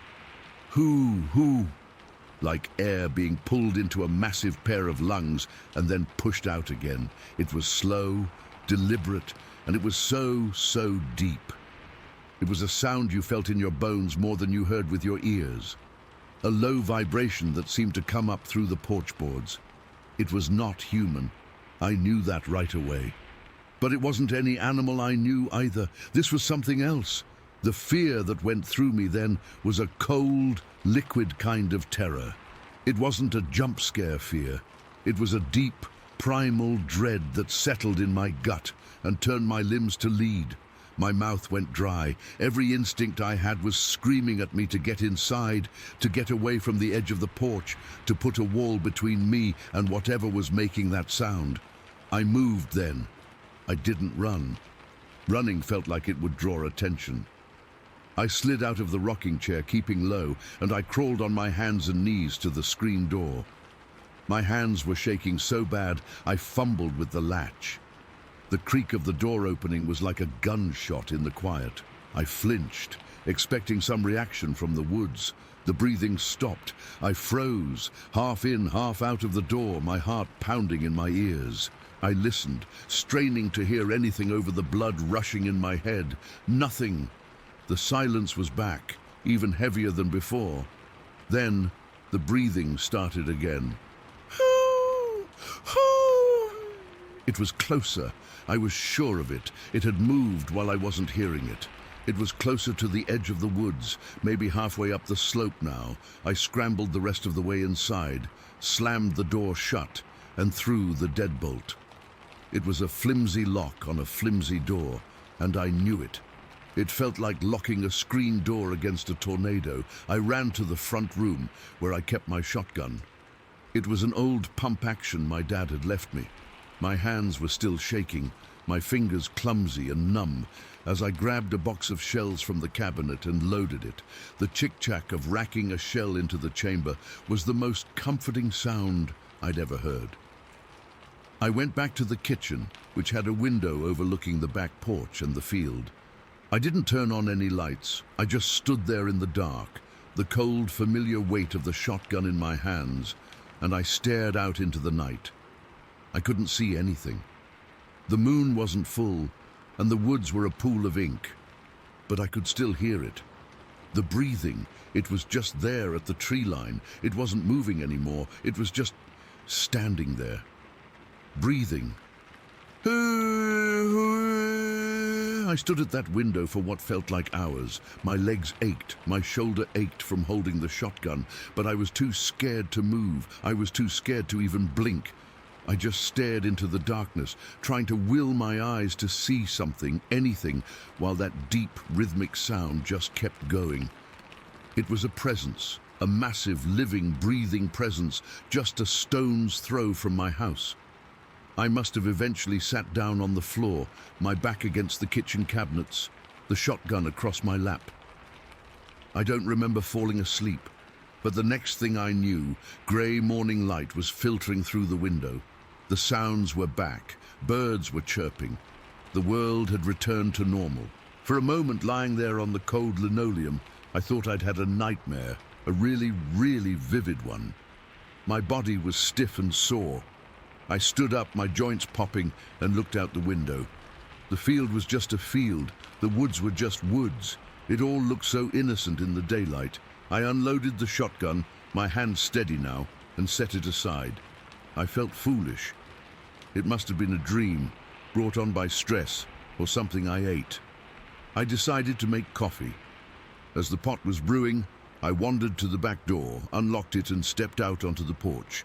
The air was fresh and clean. My rocking chair was still there, my half-finished glass of tea beside it. Everything was normal. And then I looked down at the steps. The porch steps were clean, but the grass at the bottom, it was matted down.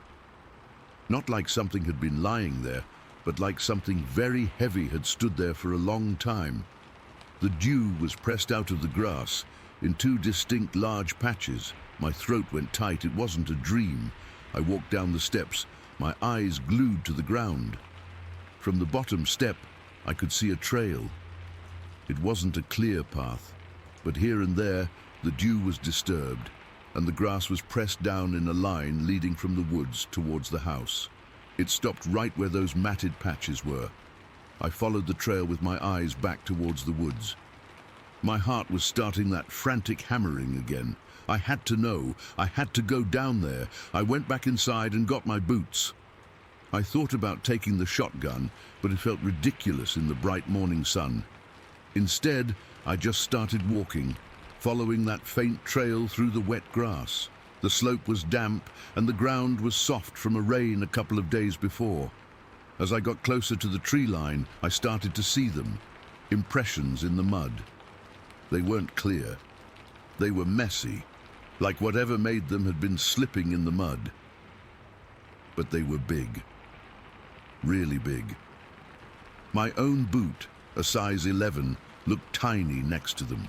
I pushed through the last of the tall grass at the edge of the woods and looked down the bank to the creek. The mud on the bank was churned up. It looked like a fight had happened there, and right in the middle of it, partly filled with murky water, was a single perfect footprint. I slid down the bank, my boots sinking into the muck, and I just stared. It was huge. I'm not good at judging sizes, but I remember squatting down and putting my hand next to it. From the back of the heel to the tip of the toe, it was longer than my forearm. I'd guess about 20 inches. The shape was human-like, but all wrong. It was wide, splayed. The toes weren't distinct, except for one, the big toe. It was clear, and it had dug in deep, like whatever made this print had been pushing off, or maybe slipping, and it had put all its weight on the front of its foot. The claw mark, and it had to be a claw, it was too deep and sharp to be a toenail, was visible at the tip, gouged into the mud. I felt dizzy. The world seemed to tilt. This was real. There was physical evidence right in front of me. The breathing, the silence, the feeling of being watched. It was all connected to this. This thing in the mud. I had to document it. I had to have proof, or no one would ever believe me.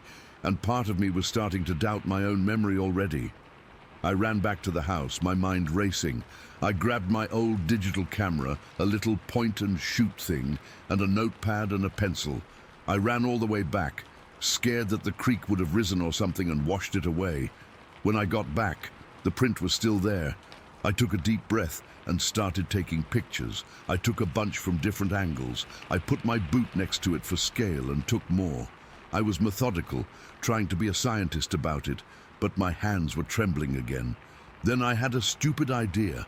I should get a cast. I didn't have any plaster of Paris, but I remembered you could use something like mud or something. It was a dumb thought, but I was desperate to preserve it. I decided to run back to the shed to see if I had anything that would work. I was only gone for 10, maybe 15 minutes. But when I came back, my bucket of useless ideas in hand, the print was gone. Well, not gone. It was ruined. The water in the creek had risen just a little, just enough to seep into the depression and turn the sharp edges of the print into a muddy, shapeless blob. The clear definition of the toes, the deep gouge from the big toe, it was all washing away before my eyes. I felt a surge of panic and despair. I started sloshing around in the mud, looking for another one, a better one. I found a few other impressions, but they were all partials, just smudges in the mud. None of them were as clear, as perfect as that first one. I took pictures of the best of the partials, but I knew they were worthless. They just looked like blobs. Defeated, I sat down on a fallen log, my pants getting soaked. I pulled out my notepad. If I couldn't photograph it, I could at least draw it. I sketched the outline as best I could remember. I drew the splay of the foot, the weird proportions. I focused on the big toe, drawing the deep impression and the claw mark. I knew my drawing was crude, but it was all I had left. I sat there for a long time just looking at the mud, at the woods, at my stupid drawing. The creature, whatever it was, had been right here. It had stood at the edge of my porch and listened to me panic. It had watched my house. And then it had left this one. Perfect piece of evidence, just long enough for me to find it, and just long enough for it to be taken away. I still have those photos on an old hard drive somewhere. The one clear photo of the ruined print, and the blurry ones of the partials. I have the notebook page too, yellowed and faded now. I never showed them to anyone. What was the point? They don't prove anything, but I know what I heard. I know what I saw in the mud. I know the feeling of that silence and the vibration of that breathing in my chest. Something was out there that night, something that shouldn't exist. And sometimes, on a quiet evening, when the crickets suddenly stop chirping, I find myself holding my breath, listening for it, wondering if it's still out there and if it remembers the house on Hairy Wise Road. Story 9. It was a Saturday morning, early, like around 8 o'clock. My friend and I had been talking about taking this boat trip for weeks. We're both from around there, in Nassau County, Florida, and we'd heard about the St. Mary's River being a good spot for a day out. Neither of us had much experience with boating beyond some casual stuff on smaller lakes, but we figured it'd be fun. Just a couple of guys escaping for the day.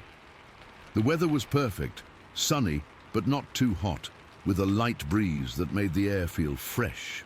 We launched from Scott's Landing, which is this little spot off the main road, not much more than a dirt ramp and a parking area. The river was calm, brownish green water moving slow, and you could see the trees lining the banks, all thick with Spanish moss hanging down like old curtains.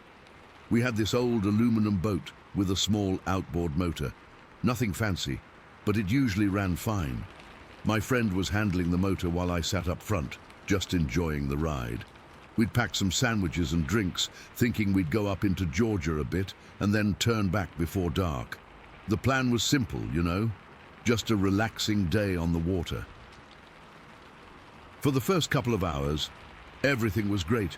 We were joking around, pointing out birds, and the river was mostly empty except for a few fishermen way off in the distance. The sun was climbing and the water sparkled in the light. I remember feeling so carefree, like nothing could go wrong. Then after we'd been going for what felt like 15 miles or so, I'm bad with distances, but it was a good stretch. The motor made this awful grinding noise and just cut out. It happened so fast. 1 second, we're cruising along, and the next, there's this jarring thud from under the boat, like we'd hit a log or something solid. The motor sputtered and died, and we started drifting. My friend tried to restart it, but it wouldn't catch. He's tinkering with it, getting frustrated, and I'm leaning over the side trying to see what we hit. The water was murky, so I couldn't make out much, but it felt like we'd jammed the propeller or something. We drifted for what felt like forever, maybe 20 minutes, before the current pushed us toward the bank on the Florida side. The river isn't super wide there, but it's enough that you can't just swim across easily. We both pulled out our phones, but of course no service, not a single bar. That's when the first bit of panic set in. It wasn't full-blown fear yet, just this sinking feeling that we were stuck. The sun was starting to dip lower, and we knew we had to do something. We decided to paddle over to the nearest shore using our hands and a spare oar we had in the boat. It was clumsy, and my arms were aching by the time we got close enough to grab onto some overhanging branches. We dragged the boat up onto a muddy bank, and that's when we spotted this old fishing camp a little ways back from the water. It looked abandoned, just a small wooden shack with a sagging roof and a fire pit out front. No cars, no people, nothing. We figured we could wait there, maybe get a fire going to keep warm and signal if anyone came by. The air was getting cooler as evening approached, and the mosquitoes were starting to come out. I remember the smell of damp earth and decay, like wet leaves and old wood. We gathered some dry branches and managed to get a fire going with a lighter I had in my pocket. The flames crackled and threw flickering shadows on the trees around us. My friend was quiet, which wasn't like him. Usually, he's the one cracking jokes, but he just sat there, staring into the fire. I tried to keep the mood light, saying stuff like, "Hey, at least we've got a story to tell," but he wasn't having it. The sky darkened slowly, from orange to deep purple, and then full night settled in. It got real dark out there, with only the fire and a sliver of moon giving any light. The sounds of the forest changed too, crickets chirping, frogs croaking, and every now and then, something rustling in the bushes. Normal stuff, or so I thought. Around 12:30 in the morning, that's when things got weird. We were both dozing off a bit, huddled by the fire, when we heard this heavy movement in the woods across the river. At first, I thought it was a deer or maybe a bear. We have black bears around there sometimes. But this was different. It was louder, heavier. Branches were snapping, not like small twigs, but thick ones, like something big was pushing through. Then there were these deep thuds, like footsteps, but they sounded too heavy for any animal I knew. They were getting closer, moving toward the water's edge, directly across from us. My friend tensed up next to me. I could feel his arms shaking. He whispered, "What is that?" But I didn't have an answer. The sounds kept coming, rhythmic and steady, like whatever it was pacing or stomping. Then we heard grunting, low guttural noises that seemed to vibrate through the air. It wasn't like a pig or anything I'd heard before. It was deeper, almost bass-like, like the sound you feel in your chest more than hear with your ears. My heart was pounding so hard I could feel it in my throat. The fire was still going, but it felt small and useless against the darkness. I've always been the curious type, maybe too curious for my own good. While my friend was frozen, barely breathing, I felt this urge to see what was making those sounds. I grabbed the flashlight we'd brought, a heavy-duty one with a strong beam, and stood up. My legs felt wobbly, like jelly. I told my friend to stay put, but he didn't even respond. He was just staring wide-eyed into the trees. I walked slowly toward the riverbank, my footsteps crunching on leaves and dirt. The flashlight beam cut through the dark, but it only made the shadows deeper. When I reached the edge of the water, I shone the light across the river. The opposite bank was about 30 feet away, thick with bushes and trees. At first I didn't see anything, just shifting shadows. But then I caught movement, a large, dark shape behind the brush. It was massive, taller than a man, with broad shoulders that blocked out the background. I could see part of its head, but it was mostly hidden. My hand was shaking so bad the light wavered, but I kept it trained on the spot. The grunting got louder, more aggressive, and I heard more stomping like it was pissed off. Then it stepped out from behind the brush just for a second. I shined the light right on it, and that's when I saw its face, or part of it anyway. The eyes, they were glowing red, like embers in the dark. Not reflective like an animal's eyes in headlights, but actually glowing, with a faint light of their own. The face was dark and hairy, with a broad nose and a mouth that seemed to snarl. I only got a glimpse because it turned away quickly, like the light bothered it. But in that moment, my blood ran cold. I've never felt fear like that. It was primal, like every instinct in my body was screaming at me to run. It started stomping and growling again, even angrier now. The sounds were deafening, deep roars that echoed across the water. I backed away slowly, my heart hammering against my ribs. I could feel the sweat on my forehead, cold and clammy. When I got back to the fire, my friend was still frozen, his face pale in the firelight. He didn't say a word, just gripped my arm tightly. We sat there for what felt like an eternity, listening to that thing across the river. It kept up the noise for over an hour, stomping, grunting, growling. Every time it sounded like it was moving closer to the water, I'd hold my breath, expecting it to wade across. But it stayed on the other side, pacing back and forth. The silence when it finally stopped was almost worse. It didn't fade away, it just cut off abruptly like someone flipped a switch. 1 minute the forest was filled with those awful sounds, and the next, nothing. Just the crickets and the crackle of the fire. We didn't move, didn't speak. I kept the flashlight pointed at the opposite bank, but there was no sign of it.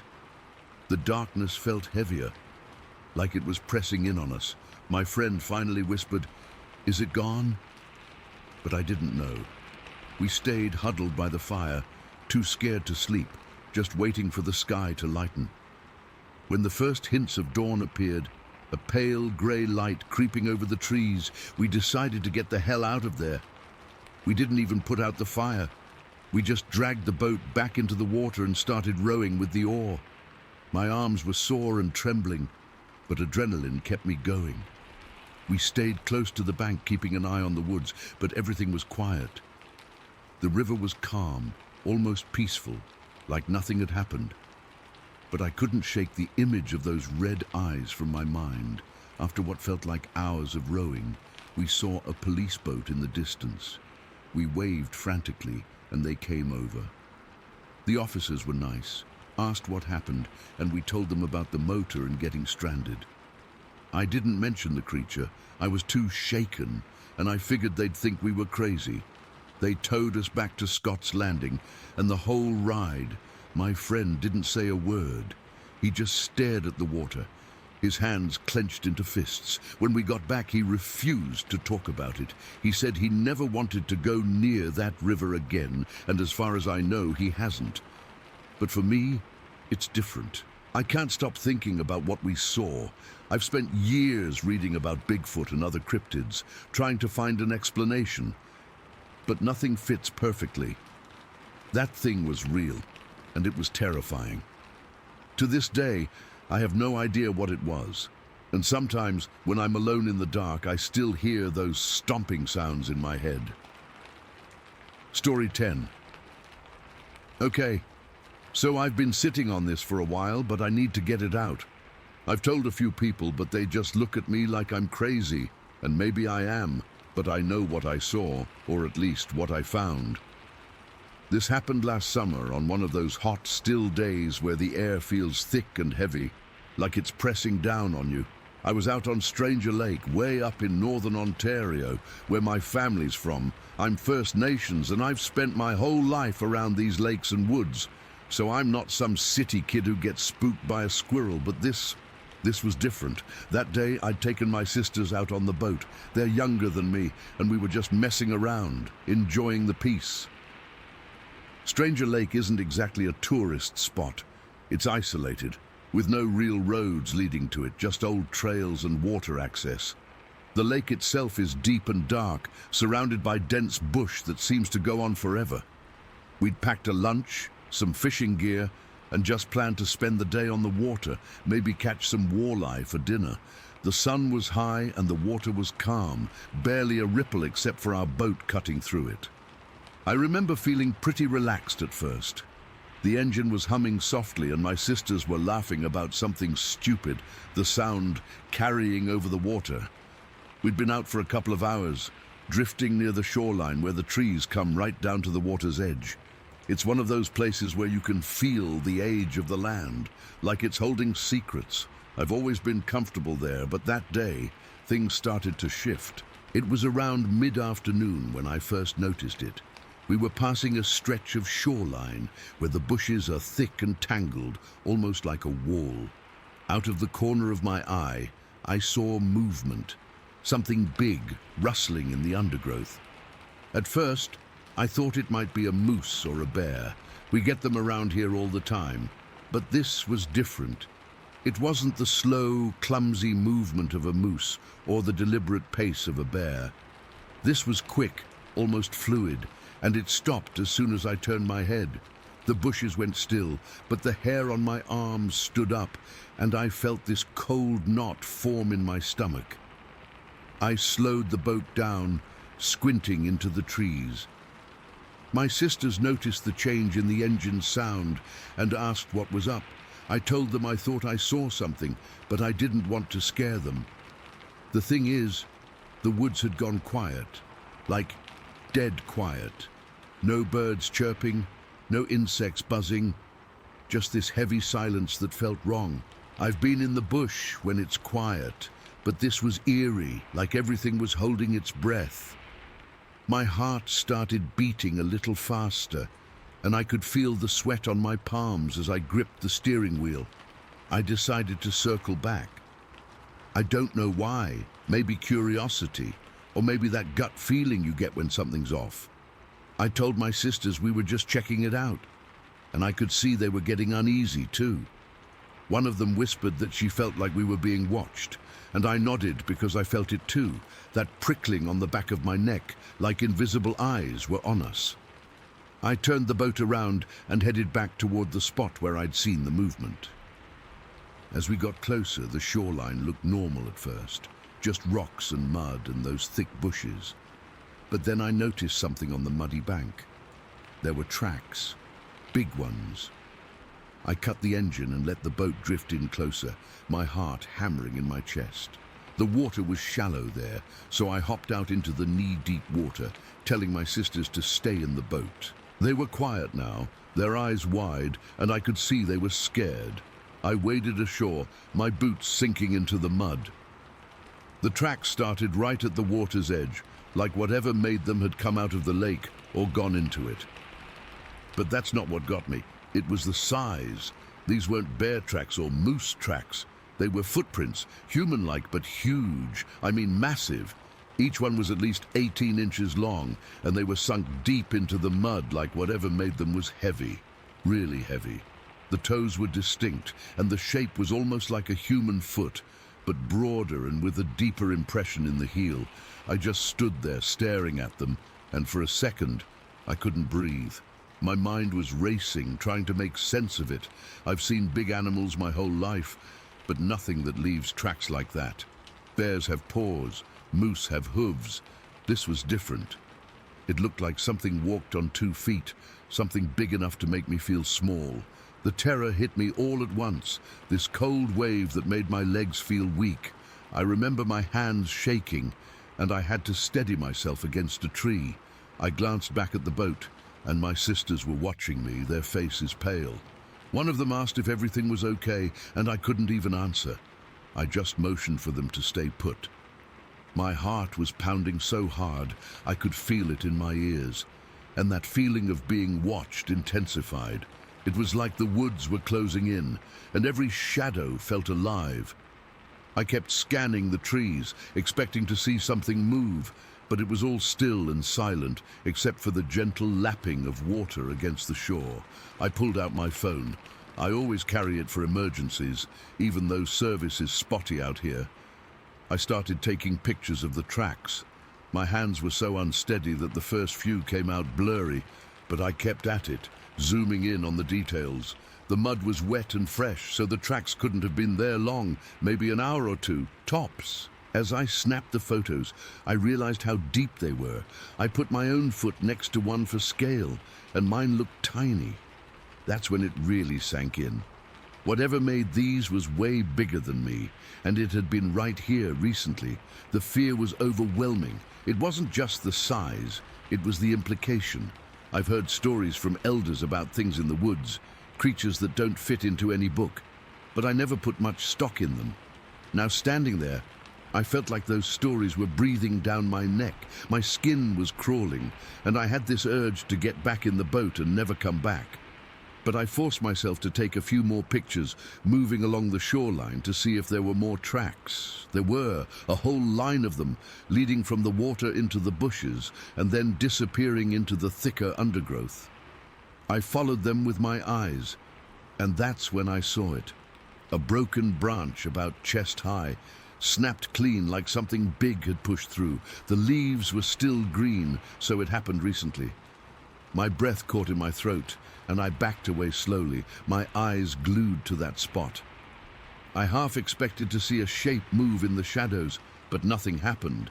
The silence was deafening, and the only sound was my own ragged breathing. I stumbled back to the boat, my legs feeling like jelly. My sisters asked what I found, and I just shook my head, telling them we needed to go. Now, I didn't want to scare them more, but they could see it in my face. I started the engine, and the noise felt too loud in the quiet, like we were disturbing something. As we pulled away, I kept looking back at the shoreline, half expecting to see something emerge from the trees. But there was nothing, just those tracks burned into my memory. The ride back felt longer than usual. Every splash or rustle from the shore made me jump, and I kept the boat at full throttle, wanting to put as much distance between us and that spot as possible. My sisters were quiet, huddled together, and I could feel their fear feeding mine. The sun was starting to lower, casting long shadows across the water, and the lake, which had felt so peaceful earlier, now seemed menacing, like it was hiding things. When we got back to the dock, I didn't say much. We packed up our gear, and I drove us home, my mind racing the whole time. I showed the pictures to my dad later that night, and he just looked at them for a long time without saying anything. He's a quiet man, spent his whole life on this land, and he didn't dismiss it. He said he's seen things too, but never tracks that big. That made it worse in a way, knowing that it wasn't just in my head. I've been back to Stranger Lake since, but only in broad daylight, and I never go near that part of the shore alone. The pictures are still on my phone, and sometimes I look at them and feel that same chill. I don't know what made those tracks, and I don't want to know. All I know is that day on that lake, I felt a fear I'd never felt before, and it stuck with me. Every time I'm out in the bush now, I find myself listening for that silence, watching for movement, and wondering what's out there just beyond the trees. Story 11. Okay, so this happened back on November 14th, 1995. I've never told this to many people because, well, who'd believe me? But I need to get it out there, and this seems like the place. I was hunting alone in the Elliott State Forest, up near Headarter's Ridge. I'd been going there for years. It's this dense, old-growth forest with firs so tall they block out most of the sky, and that day was no different.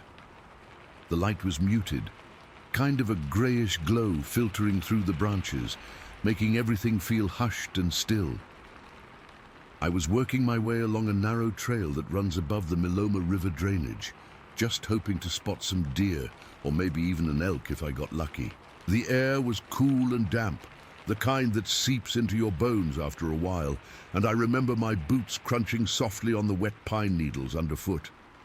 I'd been out since early morning, maybe around 6 or 7, just enjoying the solitude. Hunting alone has always been my thing. No distractions, just me and the woods. But that day, something felt off from the start. Normally you hear birds chirping, squirrels rustling in the underbrush, maybe the distant rush of the river. But it was dead quiet, not a single sound, like someone had hit a mute button on the whole forest. I remember stopping for a minute, listening hard, and all I could hear was my own breathing and the blood pounding in my ears. It was eerie, but I shrugged it off, thinking maybe a storm was coming or something. I kept moving, staying low and slow, my rifle slung over my shoulder. The trail was narrow with steep drops into the ravine on one side, so I was careful with my footing. The ground was spongy from recent rain, and every step felt like it was sucking at my boots. I'd been at it for a couple of hours, not seeing much, when I caught movement out of the corner of my eye. Across the ravine, maybe 100 yards away, something was moving through the reprod. That's the young fir trees that grow back after logging. At first I thought it was a bear, because we get those around there, but bears don't walk upright for long, and this thing was staying on two legs. My heart started thumping harder, and I froze, crouching down behind a thick fir trunk. I pulled out my binoculars from my pack. They were old but reliable, with scratched lenses from years of use. I wiped the moisture off them and focused across the ravine. That's when I saw it clearly, a massive, upright creature, moving parallel to me. It was huge, way bigger than any man or bear I'd ever seen. I'd guess it was over 7.5 feet tall, with shoulders that looked like they could carry a small car. Its arms were long, hanging down almost to its knees, and it was covered in this reddish-brown hair that looked thick and matted, like it had been through brush and mud. I remember my hands shaking so bad I had to steady the binoculars against the tree. The creature moved smoothly, not like it was struggling or anything, just walking through the reprod like it owned the place. It didn't seem to notice me at first, or if it did, it didn't care. After a minute or so, it stopped in a small clearing and sat down on this Y-shaped log that was lying there. The log was big, maybe from an old fallen tree, and it just plopped down like a person would, swinging its legs over the side. I've never seen anything like it. It reached out with one of those long arms, grabbed some vegetation from the ground, and started eating it calmly. It chewed slowly, almost thoughtfully, and I could see its face in profile. It had no neck to speak of, just this heavy brow that shadowed its eyes, and its head seemed to sit right on its shoulders. I was kneeling there, my knees digging into the wet ground, and I could feel the cold seeping through my pants. My heart was racing so fast, I thought it might burst out of my chest. I switched to my rifle scope to get a better look. It was a .30-06, something I've used for years, but suddenly it felt like a toy in my hands. Through the scope, I could see every detail. The way the hair on its arms was clumped with dirt, the muscles rippling under its skin when it moved, the sheer size of its hands as it plucked leaves and shoved them into its mouth. It didn't make a sound, just sat there eating, and the forest around us was still dead silent. No birds, no wind rustling the leaves, nothing. Just the sound of my own heartbeat thudding in my ears, loud enough I was afraid it might hear me. I stayed like that for what felt like forever, but later I figured it was about 30 minutes. My legs started cramping, and I had to shift my weight quietly, but I was too scared to move much. Every time I blinked, I half expected it to be gone, but it just kept sitting there, occasionally looking around, but never in my direction. That's when the real terror hit me. The realization of how vulnerable I was. That thing was massive, and if it decided to come at me, my rifle would be useless. I mean, what's a bullet gonna do against something that big? It might just piss it off. I've faced bears before, and even then, I felt like I had a chance, but this was different. This felt ancient, like it belonged here in a way I never could. My mind was racing, trying to make sense of it. Was it a Sasquatch? I'd heard stories, of course, from old-timers around campfires, but I always brushed them off as nonsense. Now, here it was, right in front of me, and it was real. I could smell the damp earth and my own sweat, feel the chill in the air making the hairs on my arms stand up. My fingers were numb from gripping the rifle so tight, and I had to keep swallowing to wet my dry throat. I remember thinking about my family back home, wondering if I'd ever see them again, and that made the fear even worse. The creature finished eating after a while and just sat there, almost like it was resting. It didn't show any aggression, no growling or posturing, just this calm, powerful presence. Part of me was fascinated. I couldn't look away, but the other part was screaming at me to get the hell out of there. Finally, I decided I had to move. Slowly, so slowly, I started backing away, keeping low and using the trees as cover. Every step felt like it took an hour. I was hyper-aware of every twig under my feet, every rustle of my clothing. I didn't take my eyes off it until I was far enough that the trees blocked my view.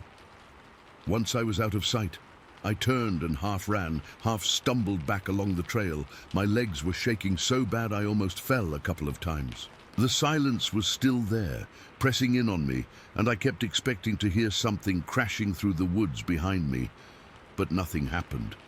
I made it back to the road where I'd parked my truck, and I just leaned against the hood, breathing hard, my whole body trembling. I looked back at the forest and it seemed normal again, just trees and shadows. But I knew what was in there. Later, after I'd calmed down a bit, I went back to the area with a buddy, but not too close. We found footprints near where I'd been, in the soft mud by the ravine. They were huge, about 18 inches long, with clear toes and a deep impression, like whatever made them weighed a ton. My buddy just stared at them, then at me, and we didn't say much. I've never gone back to that part of the forest since, and I still don't know what to make of it. Whatever it was, it's out there, and I can't explain it. Story 12. I've been sitting here for the better part of an hour, just staring at this blank page, trying to figure out how to even start. My hand still shakes a little when I think about it, and it's been since July of 1869. I can still smell the pine needles and the damp earth, still feel the cold sweat that had nothing to do with the summer heat. It all started building up for a couple of weeks before that day. I was a correspondent, splitting my time between Woodhall and Troopsburg. It was my job to know what was happening, to write it down, to make sense of things for the folks back in the bigger towns. But this defied all sense. It began with rumors, the kind you dismiss with a laugh over a pint. Stories from trappers and farmers about something in the woods. Not a bear, not a wolf. Something that walked on two legs. They called it the wild man. At first it was just talk. Then the stories got worse, more specific. Children coming home from school, white as ghosts, babbling about a hairy giant that watched them from the tree line. A woman claimed she saw it peering into her kitchen window just after sundown, its face all shadow and hair, eyes that gleamed in the lamplight. The panic became real. They closed the school down. Can you imagine that? Closing a schoolhouse because of a story, but it wasn't a story anymore. The fear was a physical thing in the air, thick as river fog. You could taste it. People stopped going out after dark. They barred their doors and windows, and you'd see men standing on their porches at night holding rifles, staring out into the blackness between the trees. So when Captain J.J. Buchanan put out the call, it wasn't a surprise. He was a solid man, a veteran. And when he said we were going to organize a proper hunt to sweep the woods and put an end to this terror, men came from all over. Over 200 of us gathered on the edge of the dense forest west of Troopsburg on that morning. I was there with my notepad, sure, but I also had my rifle. I wasn't just going to watch. The morning was cool for July, a low mist clinging to the ground. The air was heavy with the smell of damp wool from our coats and the sharp, clean scent of pine. We were a motley crew, farmers with their hunting rifles, shopkeepers looking nervous, and a corps of grim-faced men like the captain who had seen real combat. There was a low murmur of conversation, the sound of boots scuffing dirt, the metallic clicks of rifles being checked. No one was laughing. The jokes had all dried up days ago. Captain Buchanan laid it out simple. We were to form a wide line, a human net, and push through a section of forest about 3 miles deep. The plan was to drive whatever was in there toward a rocky outcrop where another group would be waiting. It sounded good in theory. Standing there in the hazy morning light, with the sun just starting to burn through the mist, it almost felt like a grand adventure. That feeling didn't last. We moved into the trees and the world changed. The sunlight got broken up into little pieces that danced on the forest floor. The noise of our group faded, swallowed by the thick undergrowth and the tall, ancient trees. It was quiet, too quiet. No birdsong, no chattering squirrels. It was like the whole forest was holding its breath. We walked for what felt like hours, our lines stretching and contracting over fallen logs and through thorny patches. My shoulders started to ache from holding my rifle at the ready. My boots were soaked from crossing a creek. It was just tedious, hard work, the initial thrill worn down into a dull, muscle-deep fatigue. And then we found the camp. It wasn't much, just a small clearing, a little ring of stones blackened by soot. In the center were the cold grey ashes of a recent fire. Someone knelt down and poked at them. "Still damp," he muttered. The air here smelled different, not just wood smoke, but something else, something gamey, musky, like a wet dog that had been rolling in old leaves. Then we saw the footprints. They were in a patch of soft mud near the fire. Bare feet. But they weren't human feet, not really. They were massive, long and splayed out with a shape that was all wrong. The arch was too high, the toes, they looked like they were all the same length, and they dug deep into the mud. A cold knot tightened in my stomach. This wasn't a bear. A bear's print is distinct. This was something else. Someone, maybe, but the size of it, it was unnerving. We all stood around, staring at those prints. No one said a word for a long time. The joking and the low chatter were gone, replaced by a silent shared dread. This was real. Captain Buchanan's voice was tight when he broke the silence. "It's close. Spread out. Keep your eyes open." We moved on, but the mood had shifted entirely. Every rustle of leaves made my heart jump. Every snap of a twig had me spinning around, my finger hovering near the trigger. The forest didn't feel empty anymore. It felt watched. The air grew heavier, harder to breathe. The light was starting to fade, the afternoon wearing on, and long, deep shadows stretched between the trees. We were getting near the rocky outcrop, the place where this was supposed to end. We were pushing through a particularly thick stand of young hemlocks, the branches whipping back at us when we saw him. He was about 50 yards ahead, standing half hidden behind the broad trunk of a massive oak tree. My breath caught in my throat. For a second, my brain refused to make sense of what I was seeing. It was a man, but it wasn't. It was a thing. He was huge, taller than any man I'd ever seen, with shoulders so broad they seemed to block out the light behind him. His entire body was covered in a thick, matted mess of hair, a dark, frizzy coat that looked almost like wool. It was a reddish-brown color, caked with dirt and leaves. His hair was a wild, tangled mane that fell around his shoulders, and from the middle of it burst this long black beard, thick and coarse. He was wearing pants. That was the detail that stuck in my head, the one that made my skin crawl. They were soldiers' pants, blue wool, torn and filthy, but they were definitely trousers. They hung loose on his powerful-looking legs. He was just standing there, one hand on the tree, looking back at us. And then he turned his head. I saw his face. God, I wish I could forget his face. It was broad and flat, with a heavy brow that shadowed his eyes. But I could see them. They were wide, bloodshot, the whites a network of angry red veins. They weren't the eyes of an animal. There was a sharp, terrifying intelligence in them, a deep, ancient awareness. And in that moment, they were filled with pure, unadulterated fear. He looked right at me. I swear, for a split second, our eyes met. I saw the panic in his gaze, the raw, primal terror of a cornered creature. Then he opened his mouth. The sound that came out wasn't human. It wasn't a bear's roar or a wolf's howl. It was a shriek, a high, piercing, guttural scream that tore through the quiet of the forest and seemed to rip right into my soul. It was a sound of pure, undiluted horror. It echoed off the trees, a sound that didn't belong in this world. The spell broke. He moved. He didn't run like a man. He spun around with a speed that was impossible for something that size, a blur of matted hair and filthy blue cloth, and he crashed into the undergrowth, heading for the rocks. All around me, men were shouting. Rifles were coming up to shoulders. I saw the captain raise his arm, his mouth open to give an order. My own rifle was in my hands. I'd drawn it without even thinking. The stock was cold and familiar against my cheek. My finger found the trigger. The world had narrowed to the V of my sights, and at the end of it was the retreating form of that wild man.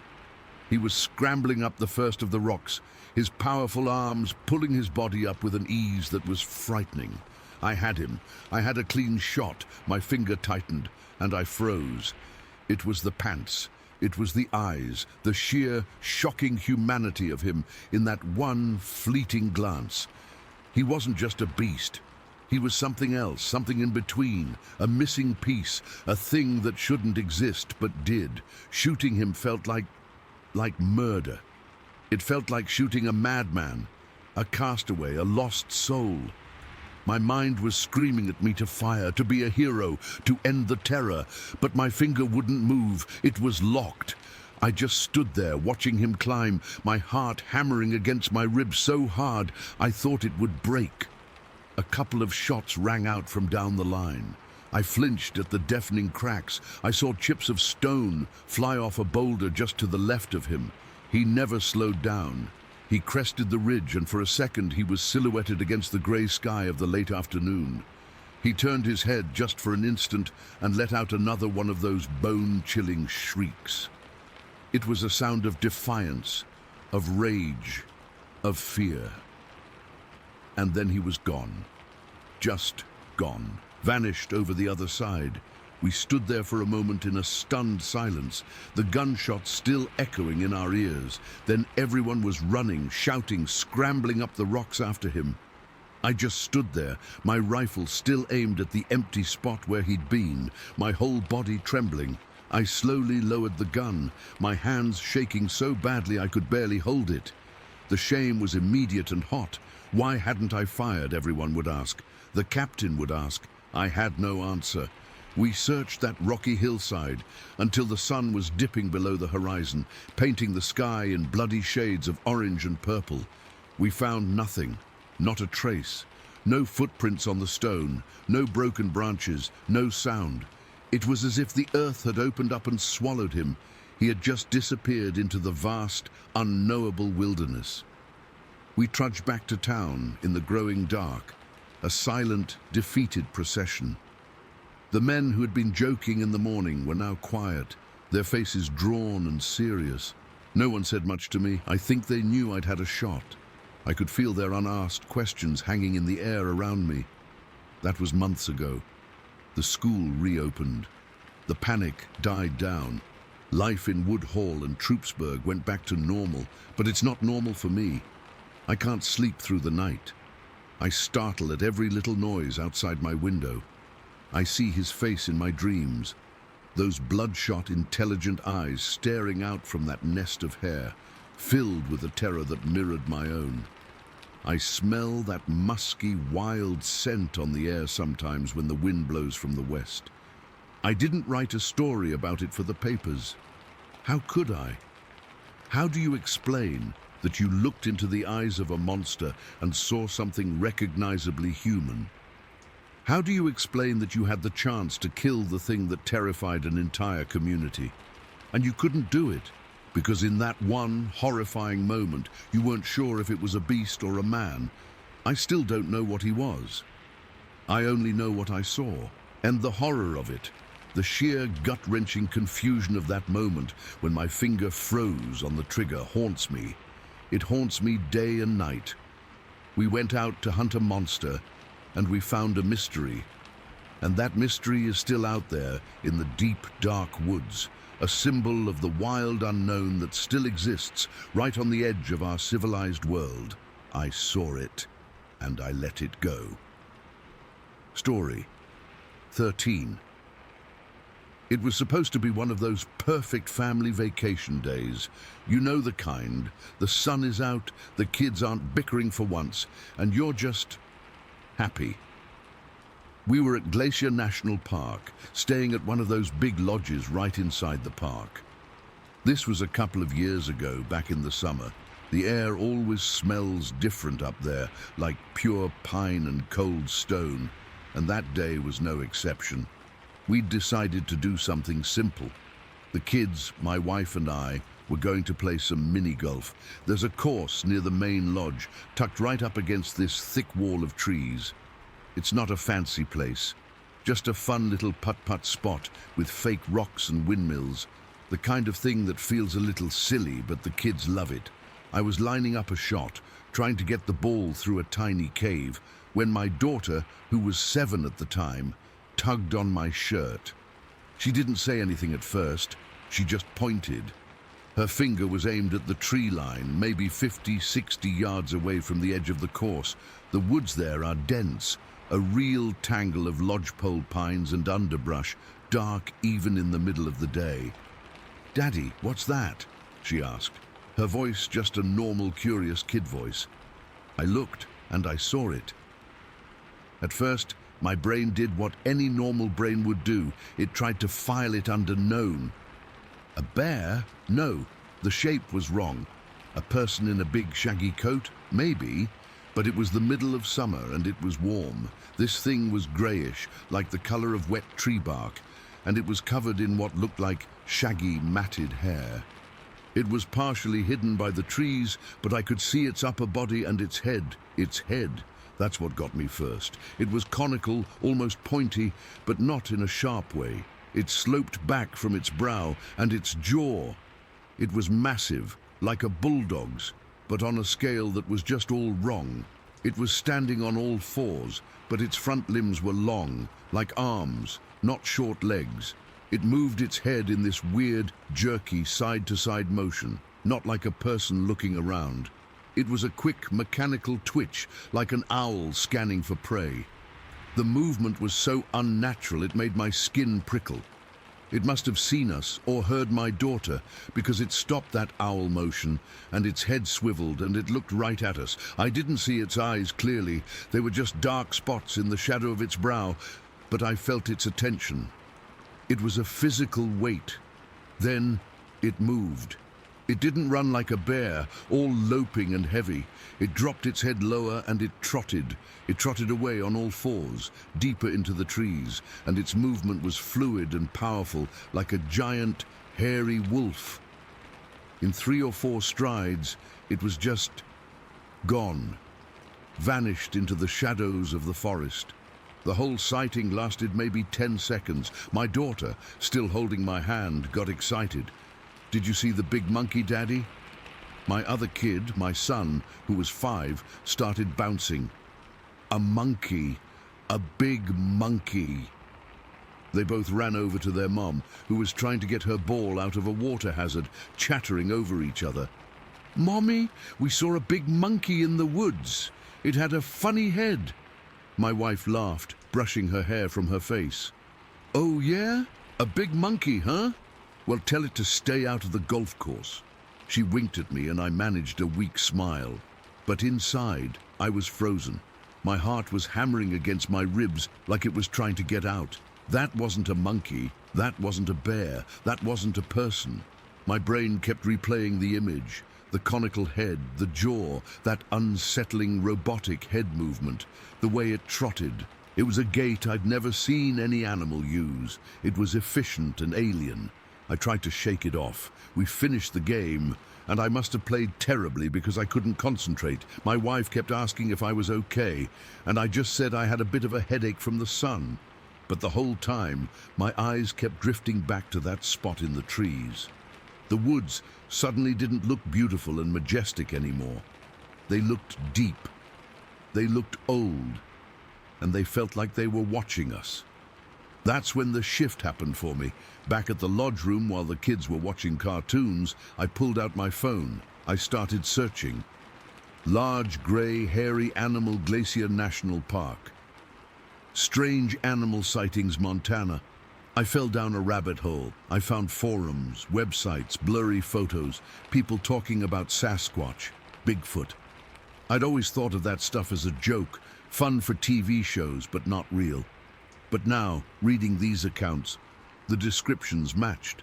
The conical head came up again and again, the massive jaw, the way they were often seen moving on all fours, the sheer size. The thing I saw was big.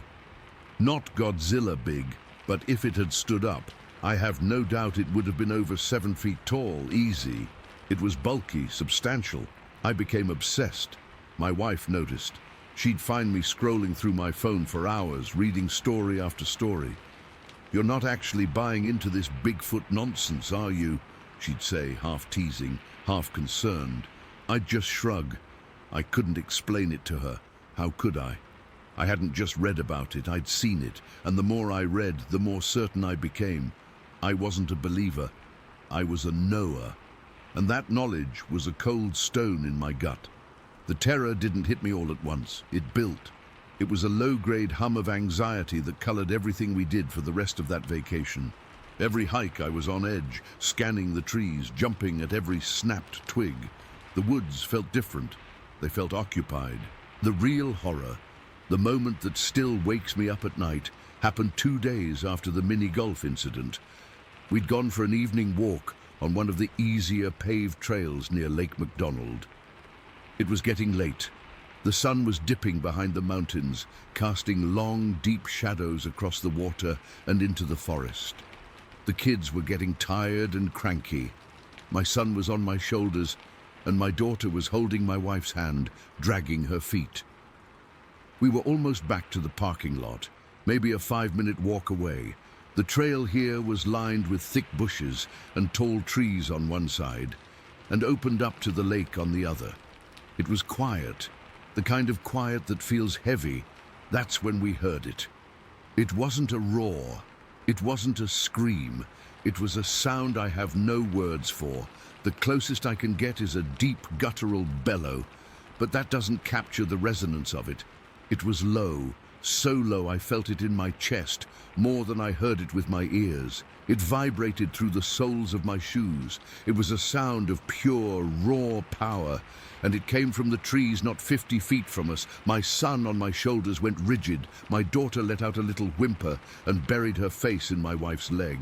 My wife's face was a mask of pure confusion and dawning fear. "What was that?" she whispered, her voice tight. My blood went cold. I knew exactly what it was. It was the same thing. It was here. "We need to go now," I said, my own voice sounding thin and reedy. I pulled my son down from my shoulders, holding him tight against my chest. He was clinging to me, his little hands gripping my jacket. I grabbed my daughter's hand, my grip probably too tight, and started walking fast, pulling them along. My wife was right behind us, her hand on my back. We were hurrying, almost at a jog. The parking lot lights a beautiful, safe-looking glow in the distance. And then I saw it, movement in the trees to our left. Something was keeping pace with us. I glanced over, trying to act calm for the kids, but my heart was trying to beat its way out of my throat. It was there, moving parallel to the trail, just inside the tree line. It was a huge, dark shape, a deeper black against the dark forest. It was on 2 feet now. This is the part that chills me to my core, even now. I saw its size properly for the first time. It was enormous. Its shoulders were impossibly broad, and it moved with a strange, fluid grace that was completely at odds with its bulk. It wasn't lumbering, it was gliding. Its arms swung at its sides, and its head was upright, and it was fast. It was keeping up with our panicked half-jog without any apparent effort. But it was the movement, the sheer unnaturalness of its gait that sent a wave of pure, undiluted terror through me. It wasn't human, it wasn't animal, it was something else. My brain finally fully accepted that this was no costume, no bear, no trick of the light. This was a living, breathing thing that wasn't supposed to exist. A Sasquatch. The word finally meant something real and terrifying. I was protecting my children from a myth made flesh. I could smell it now, too. A smell I'd noticed faintly near the mini-golf course, but had written off as swamp gas or something. Now it was strong. It was a mix of things. Wet dog, but muskier and something else underneath, something foul, like old meat and rot. The smell coated the back of my throat. My daughter started to cry quietly. "Daddy, I'm scared."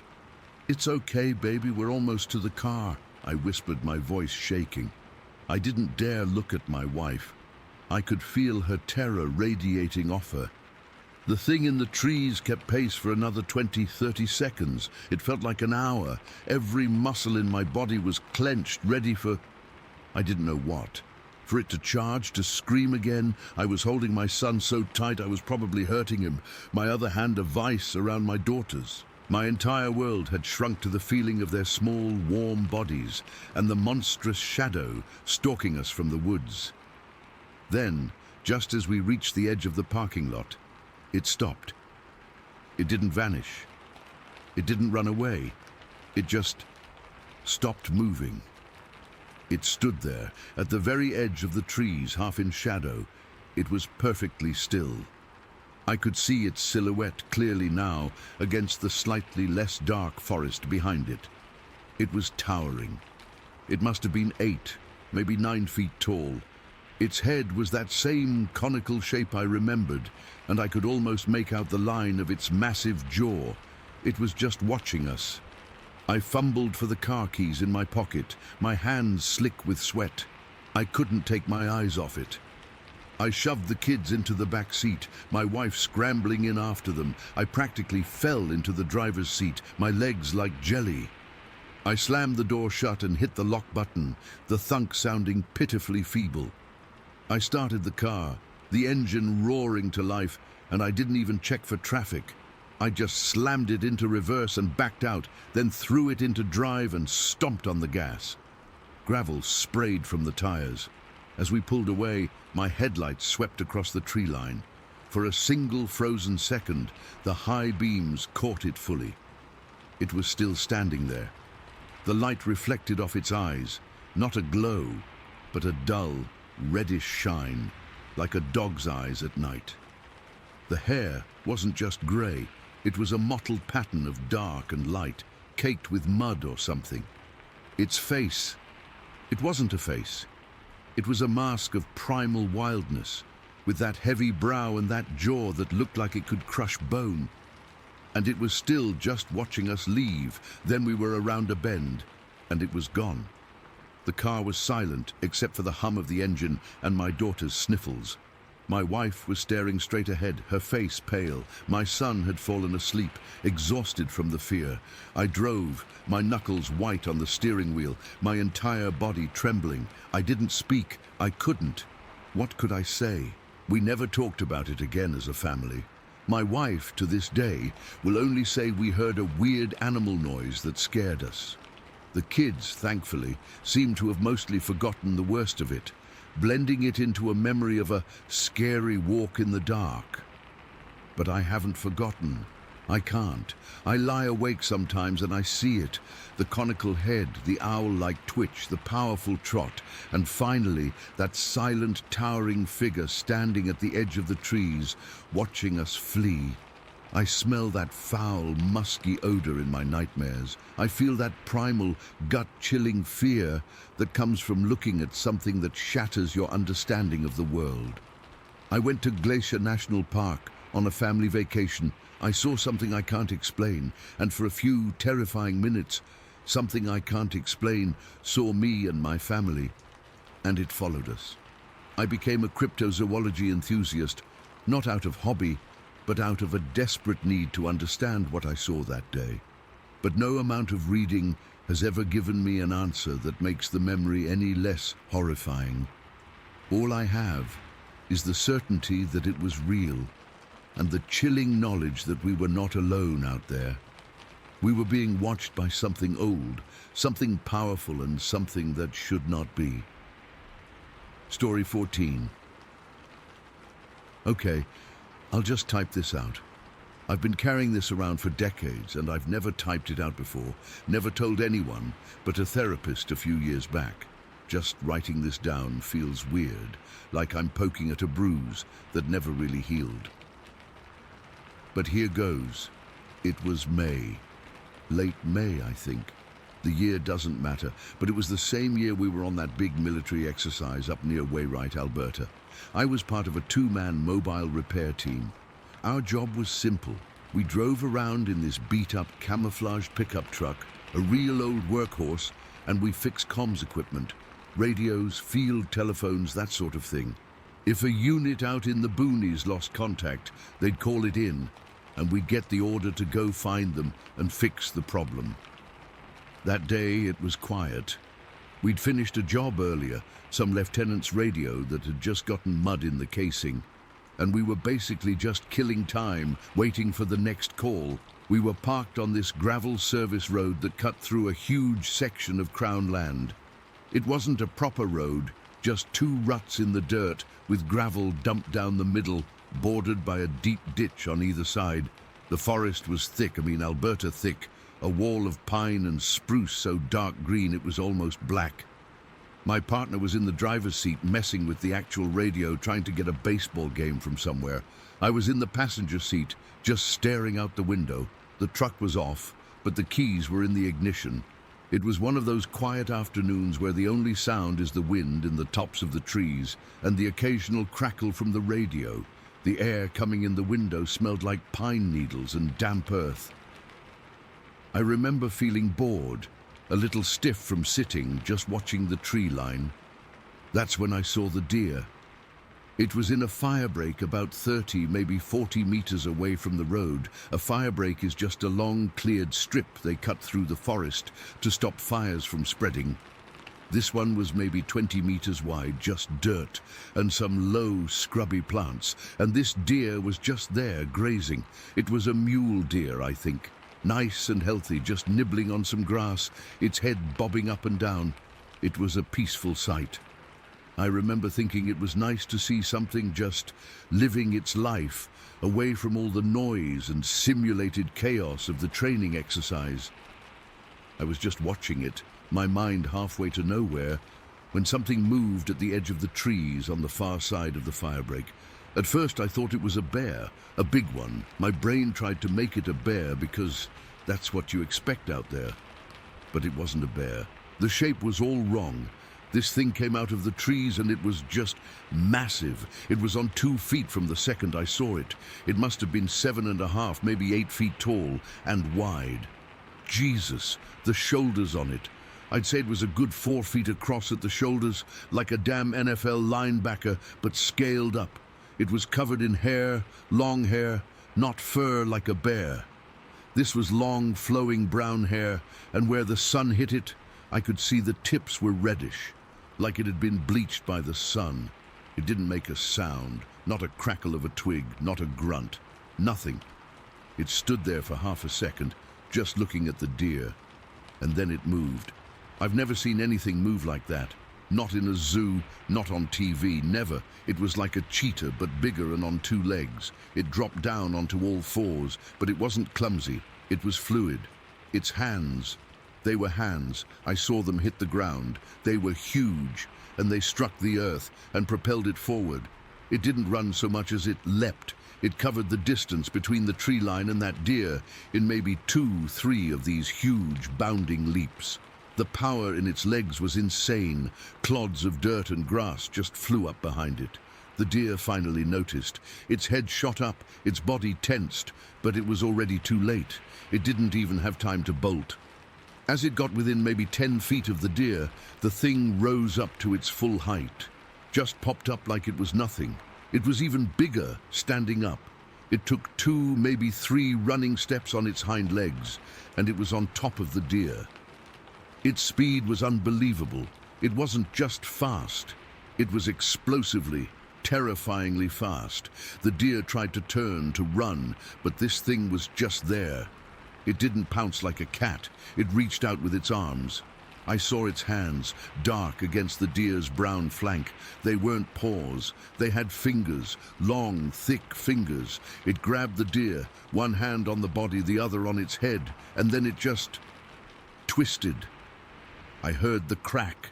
It wasn't loud, not from that distance with the window down, but I heard it, a sharp, dry snap like stepping on a thick branch. The deer's body went instantly limp. It didn't cry out, it just stopped. The whole attack, from the time it left the tree line to the time the deer was dead, took maybe 4 seconds, 5 tops. But it wasn't over. The thing didn't stop to feed.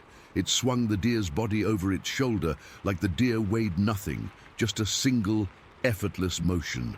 One hand held the deer's legs, the carcass draped over its back, and then it turned, and for a split second it was facing me. I couldn't see its face clearly. The hair was long around its head, but I saw the shape of its body. It was a V shape, like a bodybuilder's, tapering down to a narrower waist. The muscles in its shoulders and back bulged under that long, flowing hair. It was pure, raw power. It wasn't just strong, it was engineered for strength. It didn't look at me. It just turned and sprinted back towards the trees. It didn't drop back to all fours this time. It ran on 2 legs, back into the dark of the forest, and it was gone. Vanished, like it had never been there.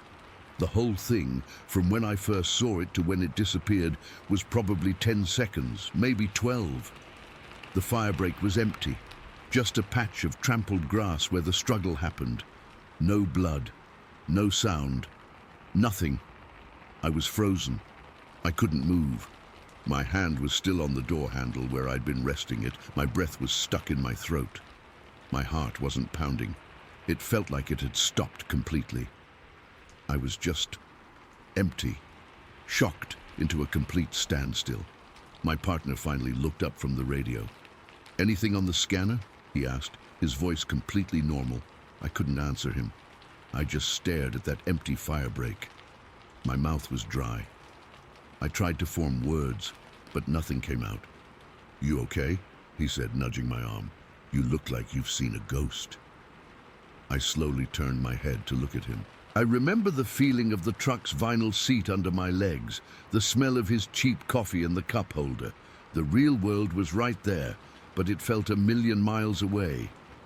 I saw something," I finally managed, my voice a croak. He leaned over, peering out my window.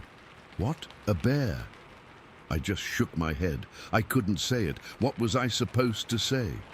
I just saw an 8-foot-tall man-beast snap a deer's neck and carry it off like a grocery bag. He'd have thought I'd lost my mind. He'd have laughed, or worse, reported me for being unfit for duty. "Must have run off," he said, losing interest, and went back to fiddling with the radio dial, trying to find the game. I kept staring. My eyes scanned the tree line, looking for any movement, any sign. There was nothing. The forest was just a forest again. The silence was absolute. It was the silence that got to me more than anything, the complete and total silence after that explosion of violence. We sat there for another 20 minutes before we got a call for another repair job. I don't remember what it was. I just remember nodding, and him starting the truck, and the sound of the engine roaring to life felt obscenely loud. As we pulled away, I kept my eyes locked on that spot in the firebreak until it disappeared from view. I never told him. I never told anyone on that exercise. I just did my job, went through the motions. But my mind was back there on that gravel road, watching that thing move. The image was burned into the back of my eyelids. Every time I closed my eyes, I saw it, the leaping motion, the way it stood up, the casual, brutal efficiency of the neck snap, the sheer power in its body as it carried the deer away. For years, I just filed it away in my head as a weird, traumatic thing I saw. I didn't call it Bigfoot or Sasquatch. I didn't call it anything. It was just the thing, the event. It would pop into my head at random times, and I'd get this cold feeling in my gut. I'd be watching my kids play in the backyard, and suddenly I'd remember the way that deer's body went limp, and I'd have to go inside. It wasn't until decades later, long after I was out, that I was in therapy for some other stuff. PTSD from other things. Things that were supposed to be scary, and this memory came up. I told my therapist about it, haltingly, feeling like an idiot, and she was the one who said, "It sounds like you're describing a Sasquatch encounter." I'd never even considered it, To me, Bigfoot was a guy in a suit on a blurry film. It was a joke. It wasn't this predator, this real, physical, unbelievably fast and powerful animal that lived and hunted in the woods. The thing I saw wasn't a shy, gentle giant. It was a hunter, an ambush predator of pure, terrifying capability. The way it used the tree line for cover, the way it waited, the explosive speed, the targeted kill, it was intelligent. It knew what it was doing. That realization didn't make it less scary. It made it more, because it meant that thing was real. It was out there, and it wasn't a monster from a story. It was an animal that could do that. The image that stuck with me the most, the one that still wakes me up sometimes, isn't the kill. It's the moment it turned to run back into the woods with the deer on its shoulder. The sheer, raw musculature of its back and shoulders under that long brown and red hair, that V-shaped torso, a testament to a life of power and motion completely alien to me. It was built for that forest in a way I could never understand. It was home there. I was the visitor. I was the one who didn't belong, and I saw it. For 10 seconds one afternoon in May, I saw something I was never supposed to see, and I've never been able to explain it. Not really. Not in a way that makes it go away. Story 15. Okay, I need to get this out. I've been reading this forum for a while, but I never thought I'd be posting something like this. I've always been a skeptic. You know, I believe in what I can see and touch. But what happened to me and my wife Julie last autumn in the Chattahoochee National Forest? I can't explain it. I can't rationalize it. I just have to say it, and maybe writing it down will help. But honestly, I doubt it. I'm still shaken up, and it's been almost a year. It was a perfect day, one of those crisp, clear October days, where the sky is so blue, it almost hurts to look at it. The leaves were just starting to turn, little flashes of yellow and red in a sea of green. Julie and I are serious hikers. We've been all over the country, done multi-day backpacking trips, seen bears, heard coyotes, the whole deal. We know the woods. We respect them. We're not the kind of people who get spooked by a weird noise or a shadow. That's what makes this so much worse. We'd decided on a relatively easy trail that day, something to just stretch our legs and enjoy the weather. We'd been hiking for maybe 2 hours, following a path that ran alongside a creek for most of the way. We found this beautiful spot where the creek widened into a small, clear pool with a big, flat rock perfect for sitting. The sun was filtering through the canopy, making the water sparkle. It was idyllic. We dropped our packs, sat down on the rock and just enjoyed the silence, broken only by the gurgle of the water and the occasional chirp of a bird. We'd been sitting there for maybe 10 minutes, just breathing, not talking. I was unwrapping a granola bar. Julie was taking a sip from her water bottle, and then the world just broke. It wasn't a sound you hear, it was a sound you feel. It started as a deep, rumbling vibration in my chest, like the lowest note from a massive pipe organ played by a giant, but it wasn't musical, it was pure, raw fury. Then the sound hit my ears, an ungodly roar. The closest thing I can compare it to is an angry ape, like a gorilla. But if that gorilla was the size of a bus and screaming from the very bottom of its soul, there was this insane deep bass to it that I felt in my teeth, in my bones. It was so loud it wasn't even loud anymore. It was just a physical pressure shoving against my eardrums.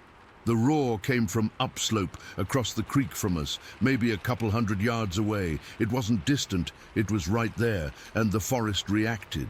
I'm not talking about birds flying away. I'm talking about the entire hillside of vegetation, thick mountain laurel and poplar trees, violently shaking, not from wind.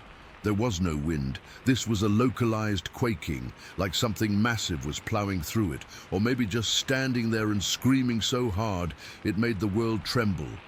Leaves weren't just rustling. They were shivering, shuddering. A branch the size of my leg snapped somewhere in that mess, the crack echoing like a gunshot after the roar faded. The silence that followed was almost worse. It was a thick, heavy, waiting silence. The normal forest sounds were gone, absolutely gone. It was deafening. I looked at Julie. Her face was white. Her water bottle was frozen halfway to her mouth, her hand trembling so badly the water was sloshing out. My own heart was hammering against my ribs so hard I thought it would crack them. I could feel a cold sweat instantly break out all over my body, under my arms, down my back. We didn't speak. We didn't need to. Our eyes locked, and in that single second we both knew we had to go, now. We moved at the same time, scrambling off the rock. Our movements were clumsy, panicked. I fumbled with the clip on my backpack, my fingers feeling thick and stupid. Julie just slung hers over one shoulder, not even bothering to put both arms through the straps. We started back down the trail, the way we had come, at a fast walk that quickly broke into a jog. And then it came again. This second roar was different. The first one had felt territorial, a declaration. This one felt directed. It was the same bone-shaking, chest-vibrating, primal scream, but it seemed to come from a slightly different angle. It felt like it was following the creek, parallel to our path, like it was moving with us. That's when the real gut-wrenching terror set in. It wasn't just a scary noise anymore. We were being followed. We started running, not a careful trail-running jog. This was a flat-out, desperate sprint. Branches whipped at our faces and arms. I didn't care. My lungs were burning, my legs screaming, but the only thing in my head was the need for more speed. I grabbed Julie's hand, pulling her along. Her palm was slick with sweat, her grip vice-tight. The roaring didn't stop. It became a series of those screaming growls, one after another, maybe 20 or 30 seconds apart. Each one felt closer than the last. Each one was a fresh jolt of electricity to my already fried nerves. With each roar, we could hear the accompanying chaos in the forest, the violent shaking of bushes, the sound of heavy, deliberate footfalls. Stomping. That's the only word for it. It wasn't the light, quick steps of a deer or a bear. This was a heavy, rhythmic thump, thump, thump that you could feel through the soles of your boots, a vibration coming up from the ground, and the sound of branches snapping wasn't random anymore. They were big branches, and they were snapping because something was walking through them, breaking them without a second thought. I risked a glance over my shoulder. I couldn't see anything, just the dark, dense wall of the forest, shaking and quaking as this thing moved through it, staying just out of sight. That was the worst part, not seeing it. My mind was trying to put a shape to it, trying to build a monster from the sounds, and it was failing. It was just this immense invisible presence of power and rage. We were sobbing as we ran, these ragged, breathless gasps of pure fear.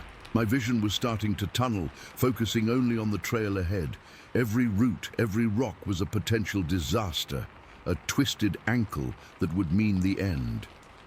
I remember the specific, insane detail of focusing on the laces of my hiking boots, watching them flash in and out of my view, a tiny, mundane anchor in a world that had gone completely mad. The sounds kept pace with us for what felt like an eternity.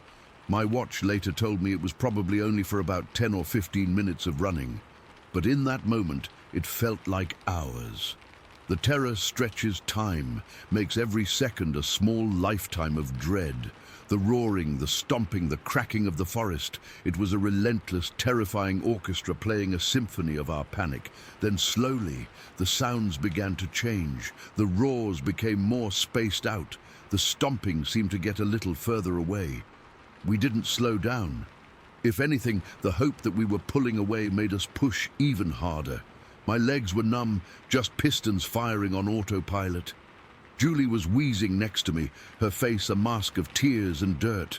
We burst out of the thicker woods and onto the final stretch, a wider, more maintained path that led to the trailhead. The roaring had stopped, the stomping had faded.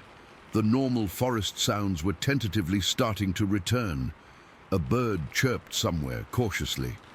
We didn't stop running until our feet hit the gravel of the parking lot.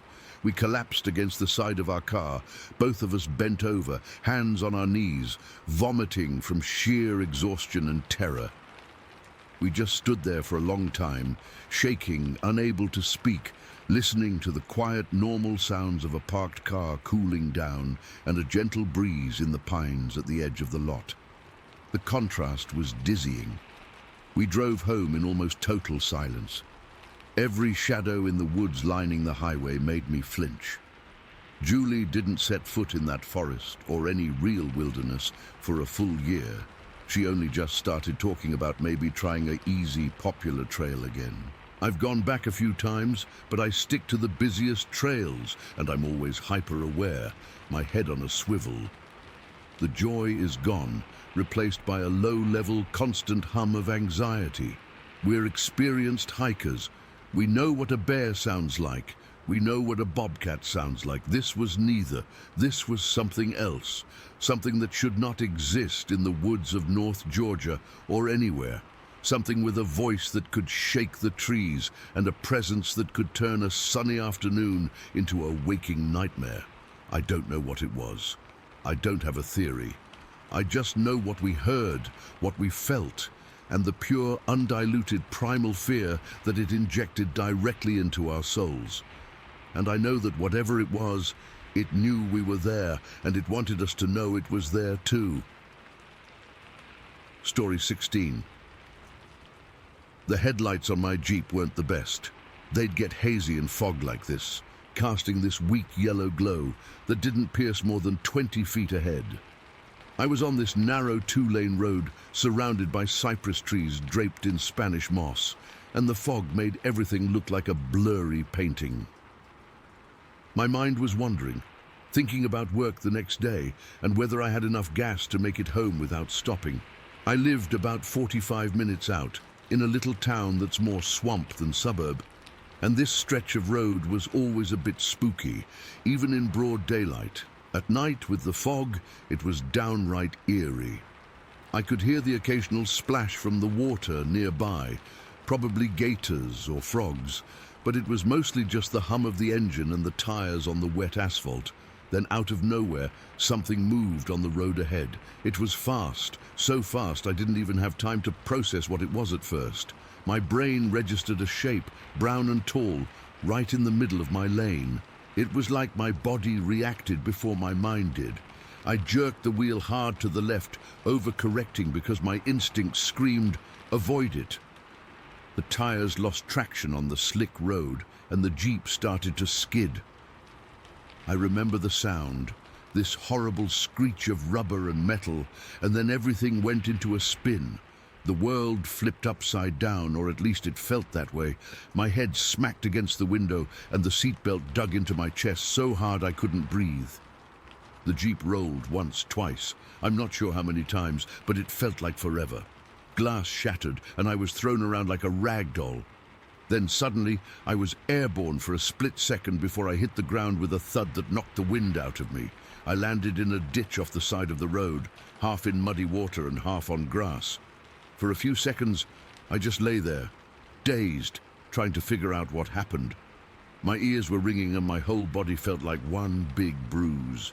When I tried to move, a sharp, stabbing pain shot through my right hip and leg, so intense I gasped and almost passed out.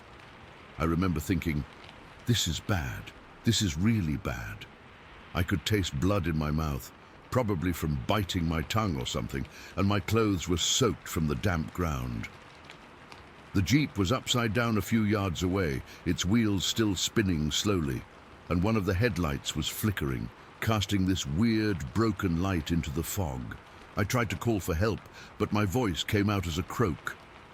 My phone was in the Jeep, probably smashed to pieces, and I was alone out here. The pain in my hip was getting worse, a deep, throbbing ache that made it hard to think. I could feel the cold seeping into my bones from the wet ground, and I started shivering uncontrollably. Panic set in. What if no one came? What if I bled out here? Or something worse found me? This is Bayou country, and there are animals out here that wouldn't think twice about a hurt human. I tried to drag myself toward the road, but every movement sent fire through my leg, and I had to stop, panting and crying from the pain. That's when I heard it. Footsteps.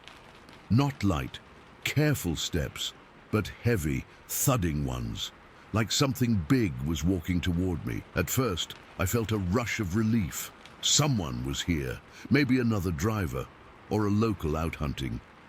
I lifted my head, squinting through the fog, and I saw a pair of headlights approaching slowly down the road. A car!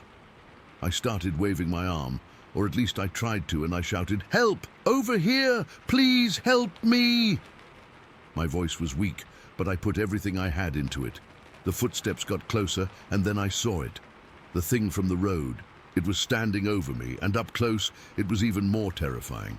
It was tall, maybe 6 or 7 feet, with a broad, muscular build covered in dark brown hair that looked matted and wet. Its face was what stuck with me. It had a human-like shape, but with a thick, heavy brow and sunken eyes that seemed to absorb the little light there was. They weren't glowing or anything Hollywood-like.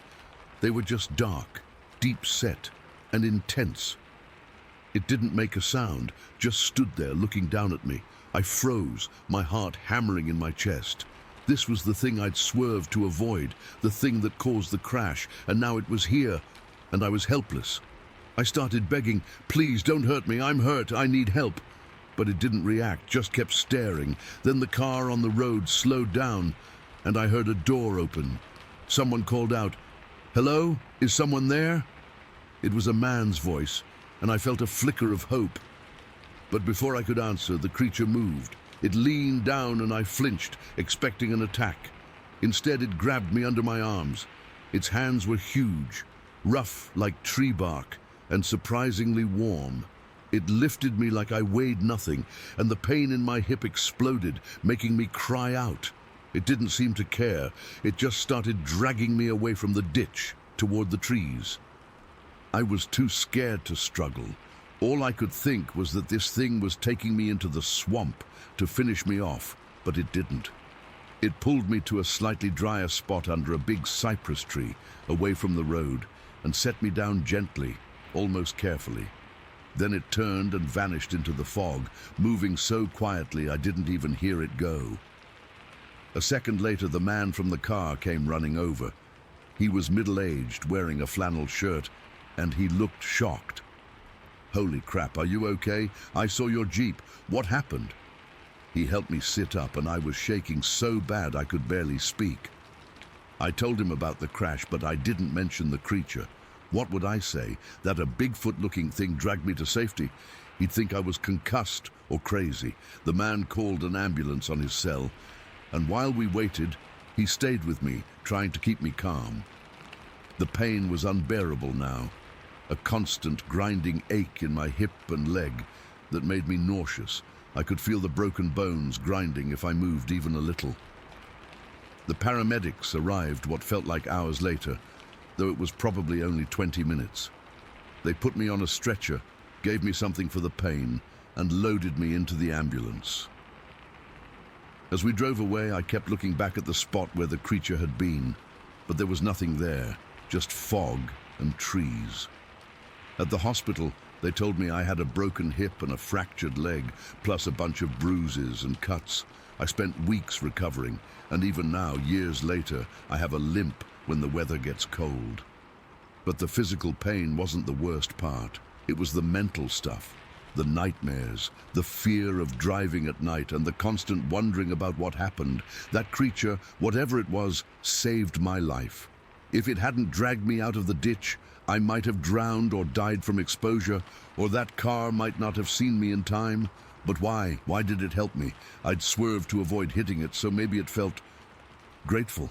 Or maybe it was just instinct, like how some animals protect their young or something. I don't know. I've gone back to that spot a few times over the years, always during the day, hoping to see it again. I've never told anyone the full story, not even my family, because who would believe me? But I feel like I owe it a thank you, or at least an acknowledgement. The last time I was there, a couple of years ago, I just stood by the road and whispered, "Thank you," into the trees. Nothing happened, of course. It's like it was a one-time thing, a moment of weirdness in the swamp that I'll never understand. What scares me the most even now is that moment right after the crash. Waking up in the mud, hurt and alone, hearing those footsteps, and then seeing that face. The terror was so raw, so physical. I could feel it in my gut, like ice water. And then the confusion when it didn't hurt me, when it saved me. Its strength was silent, effortless, and that made it even more frightening. It didn't growl or roar, it just acted. And in that action, it showed a kind of intelligence I can't explain. I'll never forget the feel of its hands on me, rough but careful, or the way it disappeared into the fog like it was never there. To this day, I don't know what it was, and I doubt I ever will. But sometimes when the fog rolls in thick at night, I find myself staring out the window, wondering if it's still out there, watching. Story 17. It was one of those late September afternoons where the air starts getting that crisp edge to it, the kind that makes you glad you wore a jacket. I'd finished work early, and the light was still good, so I figured I'd take the dogs out for a proper walk. Not just around the block, but a real walk. We live on the outskirts of town, where the fields take over, and one of my favorite spots is this huge cornfield owned by a farmer who doesn't mind folks walking the perimeter as long as they don't trample the crops. The corn was high, way over my head, dried to a pale gold and rustling with every little breeze. I had both dogs with me, Buddy, a big, goofy Labrador mix who thinks he's a lapdog, and Luna, a smaller, skittish terrier thing we rescued. They were pulling on their leashes, all excited whines and wagging tails, the second I opened the car door. The moment their paws hit the dirt track that runs along the edge of the field, I unclipped them. They shot off like rockets, disappearing into the tall grass that bordered the corn, their barks echoing in the quiet. I remember shoving my hands in my pockets, listening to the dry rustle of the corn stalks. It's a sound I've always found peaceful. It was just me, the dogs, and the vast open sky starting to turn a little pink in the west. I walked along, kicking at the occasional stone, not thinking about much of anything, just decompressing from the day. That's when I noticed the birds had gone quiet. It wasn't an immediate thing, it sort of dawned on me slowly. A minute ago, I could hear sparrows chattering in the hedgerow, and now there was nothing, just the wind, which had picked up a little, making the corn sway and whisper. I stopped walking and listened. Nothing. It was an unnatural kind of quiet, the kind that makes the back of your neck prickle. I whistled for the dogs. Usually they come barreling back, tongues lolling. This time, nothing. I whistled again, sharper this time. "Buddy, Luna, come on, boys!" Still nothing. A little knot of worry tightened in my stomach. They're good dogs, they don't normally wander too far. I started walking faster, following the path they'd taken into the taller grass. "Buddy, Luna!" My voice sounded too loud in the silence. Then I heard it. Not a bark, but a whimper, a high, thin, scared sound. It was Luna. It came from up ahead, from where the cornfield dipped down into a small gully. The sound hit me right in the gut. I started jogging, my heart beginning to thump a little harder against my ribs. "I'm coming, girl. It's okay." I pushed through a thicket of weeds and saw them. They were both just standing there, frozen. Buddy, my big brave dog, was standing stiff-legged, his head low, a low growl rumbling in his chest that was more vibration than sound. Luna was pressed against his side, trembling all over, letting out these pathetic little whines. Their tails were tucked so far between their legs they were almost invisible. They were both staring, fixated, into the wall of corn about 50 feet away. "Hey, what's wrong with you two?" I said, my voice coming out softer than I intended. I reached them and put a hand on Buddy's back. He was tense, every muscle locked tight. He didn't even acknowledge me. He just kept staring. that low growl continuing. I followed his line of sight. At first I didn't see anything, just corn. Dark green stalks, golden tassels moving in the wind. Then I saw the movement. It wasn't the gentle swaying of the plants. This was different. It was a deliberate, heavy parting of the stalks, something big moving through them, parallel to the edge of the field. I could hear it too. A soft, crushing sound, like something heavy stepping on dry stalks. My first thought was a deer, a big buck. Maybe that's what spooked the dogs. But deer don't usually move like that. They're quick, graceful. This was slow, purposeful. And it was tall, too tall for a deer. I stood there, one hand on my quaking dog, and squinted, trying to get a better look through the gaps in the corn. The thing was keeping pace with the edge of the field, staying just inside the cover. The sun was behind me, casting long shadows, and for a second, the moving shadows in the corn confused me. Then the thing passed a slightly more open patch, and I saw it. It wasn't a deer, it was tall. So damn tall. I'm 6 feet even, and this thing had to be at least 8 feet tall, maybe more. It was walking on 2 legs, that much was clear, and it was covered in hair, not fur like a bear, but long, shaggy, dark, brownish-gray hair, matted in places. It moved with a powerful, rolling gait, its shoulders hunched. I couldn't see its face, thank God. Its head was just a dark shape, but I got the impression of massive breadth across the back and shoulders. My brain just short-circuited. It couldn't process what I was seeing. It was like looking at something that shouldn't exist. My breath caught in my throat, and for a few seconds, I just stopped breathing altogether. A cold wave washed over me, starting at my scalp and running all the way down to my feet, leaving goosebumps in its wake. This can't be real. This is not happening. The dogs were absolutely silent now, just trembling. The thing took another step, and I saw an arm, long, thicker than my thigh, ending in a hand that wasn't quite a paw, swing at its side. The sheer size of it was what finally broke through my disbelief, the sheer overwhelming physicality of it. This wasn't a shadow or a trick of the light. This was a living, breathing thing that weighed probably 3 or 4 of me, and it was moving through a cornfield 50 feet away from me. That's when the terror hit me, not just fear, but a primal, gut-wrenching terror that felt ancient. It was a cold stone of dread that dropped into my stomach. Every instinct I had was screaming at me to run, to get away, to not be seen by this thing. I felt exposed, standing there in the open grass. I was prey. I must have made a sound, a sharp intake of breath, or maybe the wind shifted because the thing stopped moving. It just stopped right in its tracks. The corn stopped rustling where it was. The world went utterly silent again, even the wind seeming to hold its breath. I could feel my own heartbeat hammering in my ears, a frantic, panicked drumbeat. My palms were slick with sweat. I didn't move a muscle. I don't think I even blinked. It started to turn. It was a slow, deliberate rotation of its upper body. It wasn't looking at the ground. It was turning its head to look directly out of the corn, directly at me. I didn't see its eyes. I don't know what color they were, or if they were glowing or anything like that. The face was just a darker patch in the shaggy hair, but I felt its attention land on me. I felt it.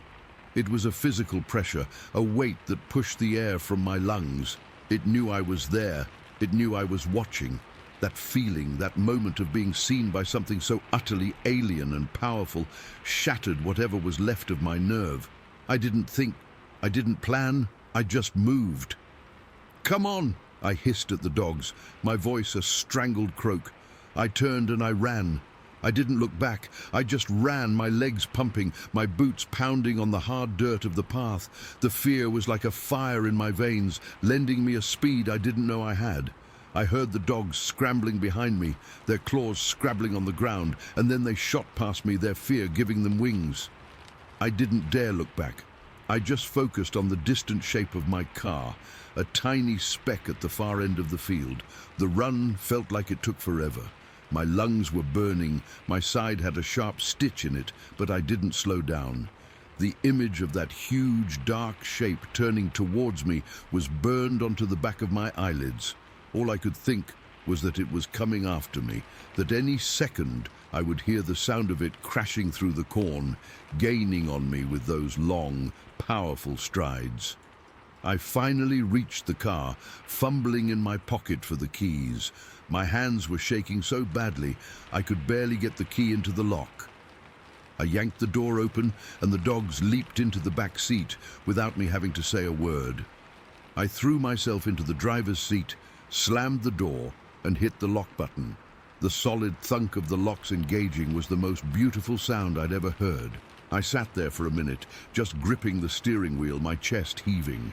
I was drenched in a cold sweat. I forced myself to look out the windshield, back towards the field. It looked peaceful. Just a cornfield in the late afternoon sun. There was no monstrous creature, no movement at all. I started the car and peeled out, spraying gravel behind me. I didn't stop until I was pulling into my own driveway, my heart still trying to beat its way out of my chest. Later that night, after I'd calmed down a little, or at least stopped shaking, I was sitting on my porch, trying to make sense of it. The dogs were lying at my feet, still unusually quiet. My neighbor, an older guy who lives a few houses down, was out walking his own dog. He saw me and wandered over. "You okay?" he asked. "You look like you've seen a ghost." I just shook my head, not even knowing where to begin. "Strange night," he continued, looking out towards the fields. "Heard the weirdest sounds earlier, just before sunset, when you were probably out with the dogs. Sounded like, I don't know. Not a coyote. Something deeper, almost like a whoop, followed by this god-awful screeching. Hurt my ears to listen to it. Never heard anything like it around here before." I just stared at him, my blood running cold all over again. I hadn't heard any sounds. I'd been too busy running for my life. But he'd heard something that didn't belong. He confirmed it. I hadn't just imagined the whole thing. The terror was real, the thing was real, and to this day, I have no idea what it was I saw standing in that cornfield, looking back at me. Story 18. And that day started like any other. I was out hunting, hoping to bag something for supper. The air was thick and humid, the kind of heat that makes your shirt stick to your back and your breath feel heavy. The sun was high, probably around midday, and the light cut through the trees in sharp, dusty beams. I remember the sound of the rivers merging, a low, constant rush that usually calmed me, but that day it felt different, like something was off. I'd been in that area plenty of times before. It's a wild place, full of dense bush and rocky hillsides, but I knew it well enough to feel comfortable, or at least I thought I did. I was following a game trail, my rifle slung over my shoulder, when I heard noises up ahead. Not animal noises, but something else. Shouts, deep and guttural, mixed with a kind of thrashing sound. At first, I thought it might be a fight between tribesmen or something, but as I crept closer, keeping low behind a thicket of gum trees, I realized it was something I'd never seen before. My heart started pounding in my chest, and I could feel the sweat on my palms, making my grip on the rifle slippery. I didn't know what I was walking into, but curiosity got the better of me. Stupid, I know, but I had to see. When I peered through the bushes, my breath caught in my throat. There was a large group of warriors, maybe 10 or 12 of them, dragging something down the hillside. They were moving fast, their bodies slick with sweat and painted with ochre, and they had this fierce energy about them, but it was what they were dragging that made my blood run cold. It was a creature, but not any animal I'd ever seen. They had it by the ankles, and it was struggling, letting out these choked, almost human cries. From where I was, maybe 30 yards away, I could see it clearly. It was shaped like a man, tall and lanky, but covered all over in thick matted grey hair. Not fur like a bear, but more like coarse, shaggy hair that clung to its body. Its limbs were long and twisted, and as it fought, I saw its face. It had features that were almost human, but distorted, with a broad nose and deep-set eyes that held this wild, terrified look. I froze, my body going rigid. I couldn't move, couldn't even breathe properly. The warriors were shouting in their language, words I didn't understand, but their tone was aggressive, triumphant. They dragged the creature over the rough ground, rocks and twigs scraping against its body, and I could hear the thuds and cracks as it hit the earth. Its cries were pitiful, like a wounded child, but deeper, more guttural. I felt a chill crawl up my spine, and for a second I thought I might be sick. This wasn't some animal. It was too human-like, and that made it worse. My mind raced, trying to make sense of it.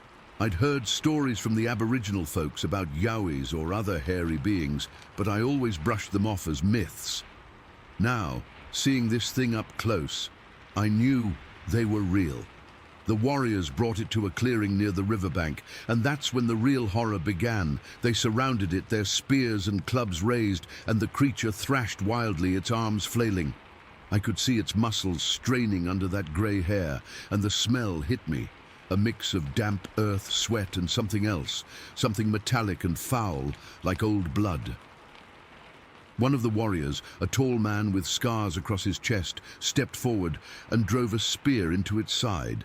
The sound was awful, a wet, tearing noise followed by a sharp cry that echoed through the trees. The creature arched its back, and I saw its eyes widen, filled with pain and fear. It was like watching a person being killed, but worse because it wasn't fully human, yet it wasn't fully beast either. I remember my own body reacting. My legs felt weak, and I had to lean against a tree to keep from falling. My heart was beating so hard, I thought it might burst out of my chest. I wanted to look away, but I couldn't. It was like my eyes were glued to the scene. The warriors didn't stop there. They kept at it, hitting it with clubs and more spears until it stopped moving. The whole thing probably only lasted a few minutes, but it felt like hours. When it was over, the creature lay still, its body twisted and broken, and the grey hair was matted with dark, glistening blood. The warriors started chanting, their voices rising in a kind of celebration, but all I could feel was this deep, sinking dread. After they killed it, they stood around it laughing and slapping each other on the back. One of them knelt down and cut off a piece of the creature, maybe as a trophy, and the others joined in.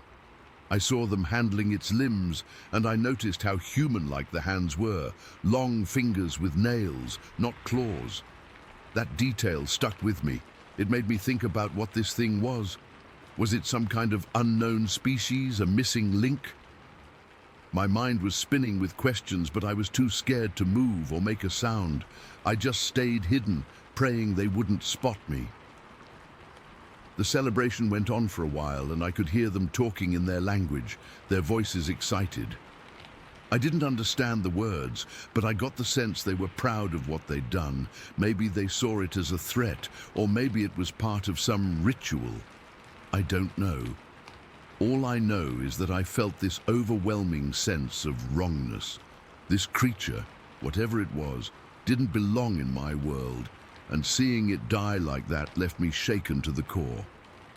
As the afternoon wore on, the warriors eventually moved off, carrying parts of the creature with them. I waited until they were long gone, my body trembling the whole time.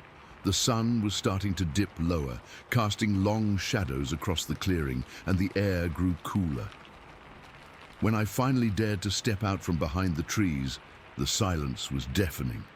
No birds, no insects, just the rush of the rivers and the faint smell of blood in the air. I walked over to where the creature had been killed. The ground was torn up, with patches of blood soaking into the dirt. I saw tufts of that grey hair caught on bushes, and I picked one up without thinking. It was coarse, like horsehair, but with a weird texture that made my skin crawl. I dropped it quickly, like it was burning my fingers. Looking at the spot where it died, I couldn't help but imagine its last moments, the terror it must have felt. And that's when it hit me. This thing was so similar to the stories I'd heard, the hairy beings that people whisper about in the outback, but seeing it in person, it was real, and that made it 1,000 times worse. I didn't stay long. I gathered my things and hurried back toward home, my mind racing the whole way. Every rustle in the bushes made me jump, and I kept expecting to see another one of those creatures lurking in the shadows. When I got back, I didn't tell anyone what I'd seen. Who would believe me? They'd think I'd gone mad from the heat or something, so I kept it to myself, but it ate at me. For weeks after, I had trouble sleeping. I'd wake up in the middle of the night, sweating, with the image of that hairy, human-like form burned into my mind. Even now, decades later, I can still see it clearly.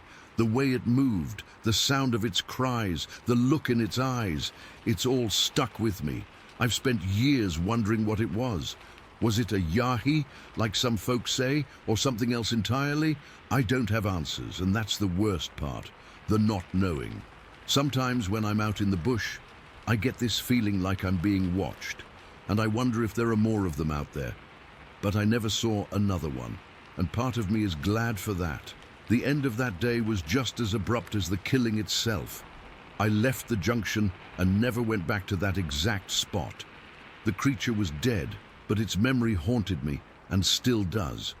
I've lived a long life, seen a lot of things, but nothing ever shook me like that, and to this day, I can't explain it.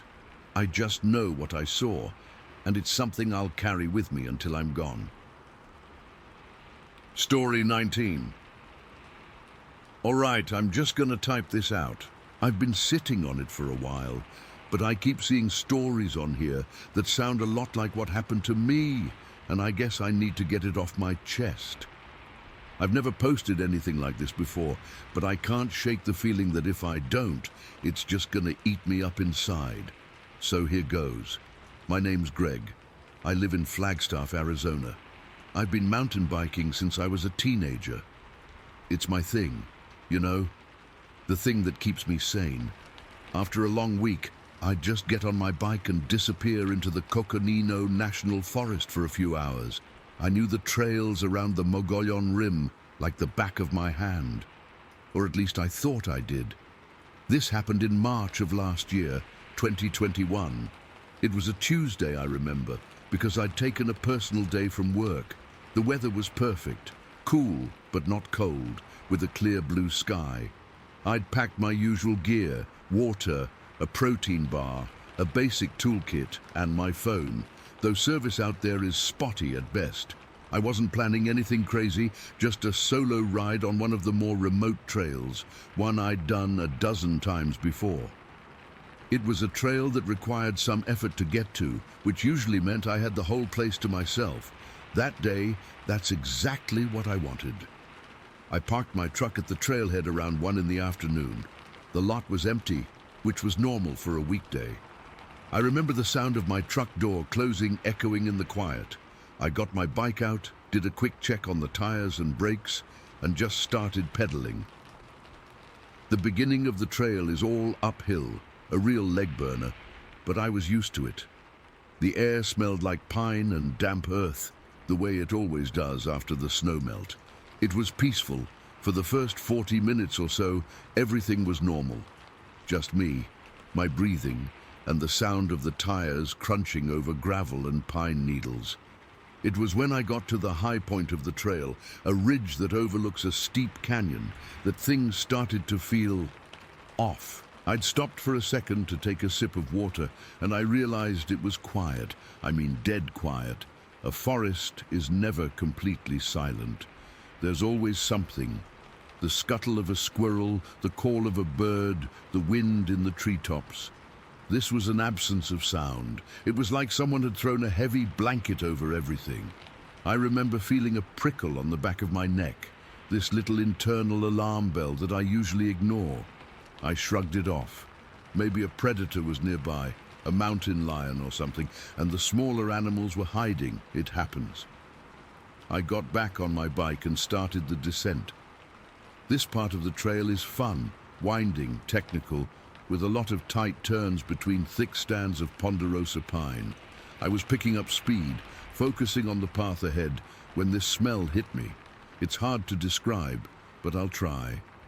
It was a thick, heavy odor, like rotten meat and wet fur and something else, something foul and musky, like a garbage dump on a hot day. It was so strong it made my eyes water. I actually gagged. I've come across dead animals before, a deer or an elk, and it smells bad. But this was different. This was a wave of stench that felt like it was physically pushing against me. I slowed down, my heart starting to thump a little harder. I remember thinking, what the hell died up here? I rounded a sharp bend in the trail, the kind where the trees are so thick you can't see what's coming until you're right on top of it. And that's when I saw it. It was standing right in the middle of the path, maybe 30 feet ahead of me. My brain didn't know what to process first. Its size, it was huge. I'm 6 feet tall and this thing had to be over 8 feet, easy. It was just towering. And it was built broad across the shoulders with these long, powerful-looking arms. Its whole body was covered in coarse, dark brown hair, almost black in the shadows.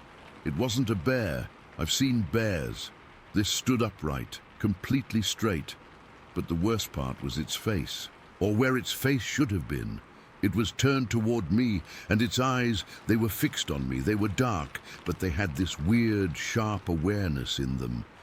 It wasn't the blank stare of an animal. It was looking at me, understanding that I was there. I froze, my brain just short-circuited. Every instinct in my body was screaming at once. I wasn't even breathing. I just stared, and it stared back. It didn't move. It was like a statue, this massive living statue that smelled like death. I could see its chest moving, slow and steady. I could hear its breathing, a low, rhythmic sound like air moving through a large tube. I don't know how long we stayed like that. Maybe 3 seconds, maybe 10. It felt like an hour. My fight or flight finally kicked in, and it was all flight. I didn't turn my bike around. That would have been too slow, too clumsy. I just started pedaling backwards, my eyes locked on it the whole time.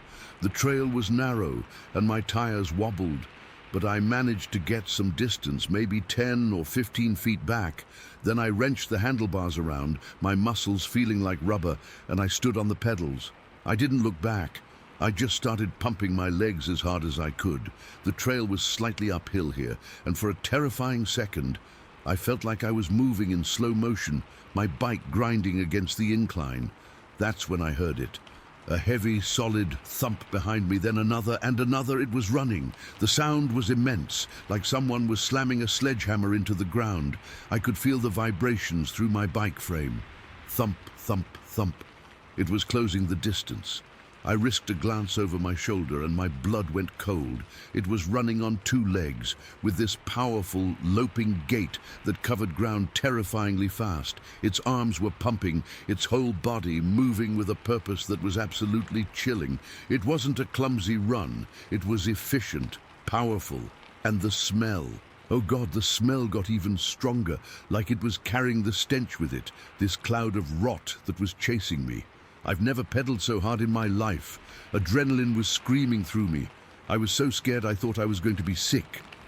I hit the crest of the small hill and started the downhill section, picking up speed instantly. The wind rushed in my ears, but I could still hear it over that. The heavy, earth-shaking footfalls and that low, steady breath right behind me. I weaved through the trees, taking turns I usually wouldn't dare at that speed. I was sure I was going to wipe out.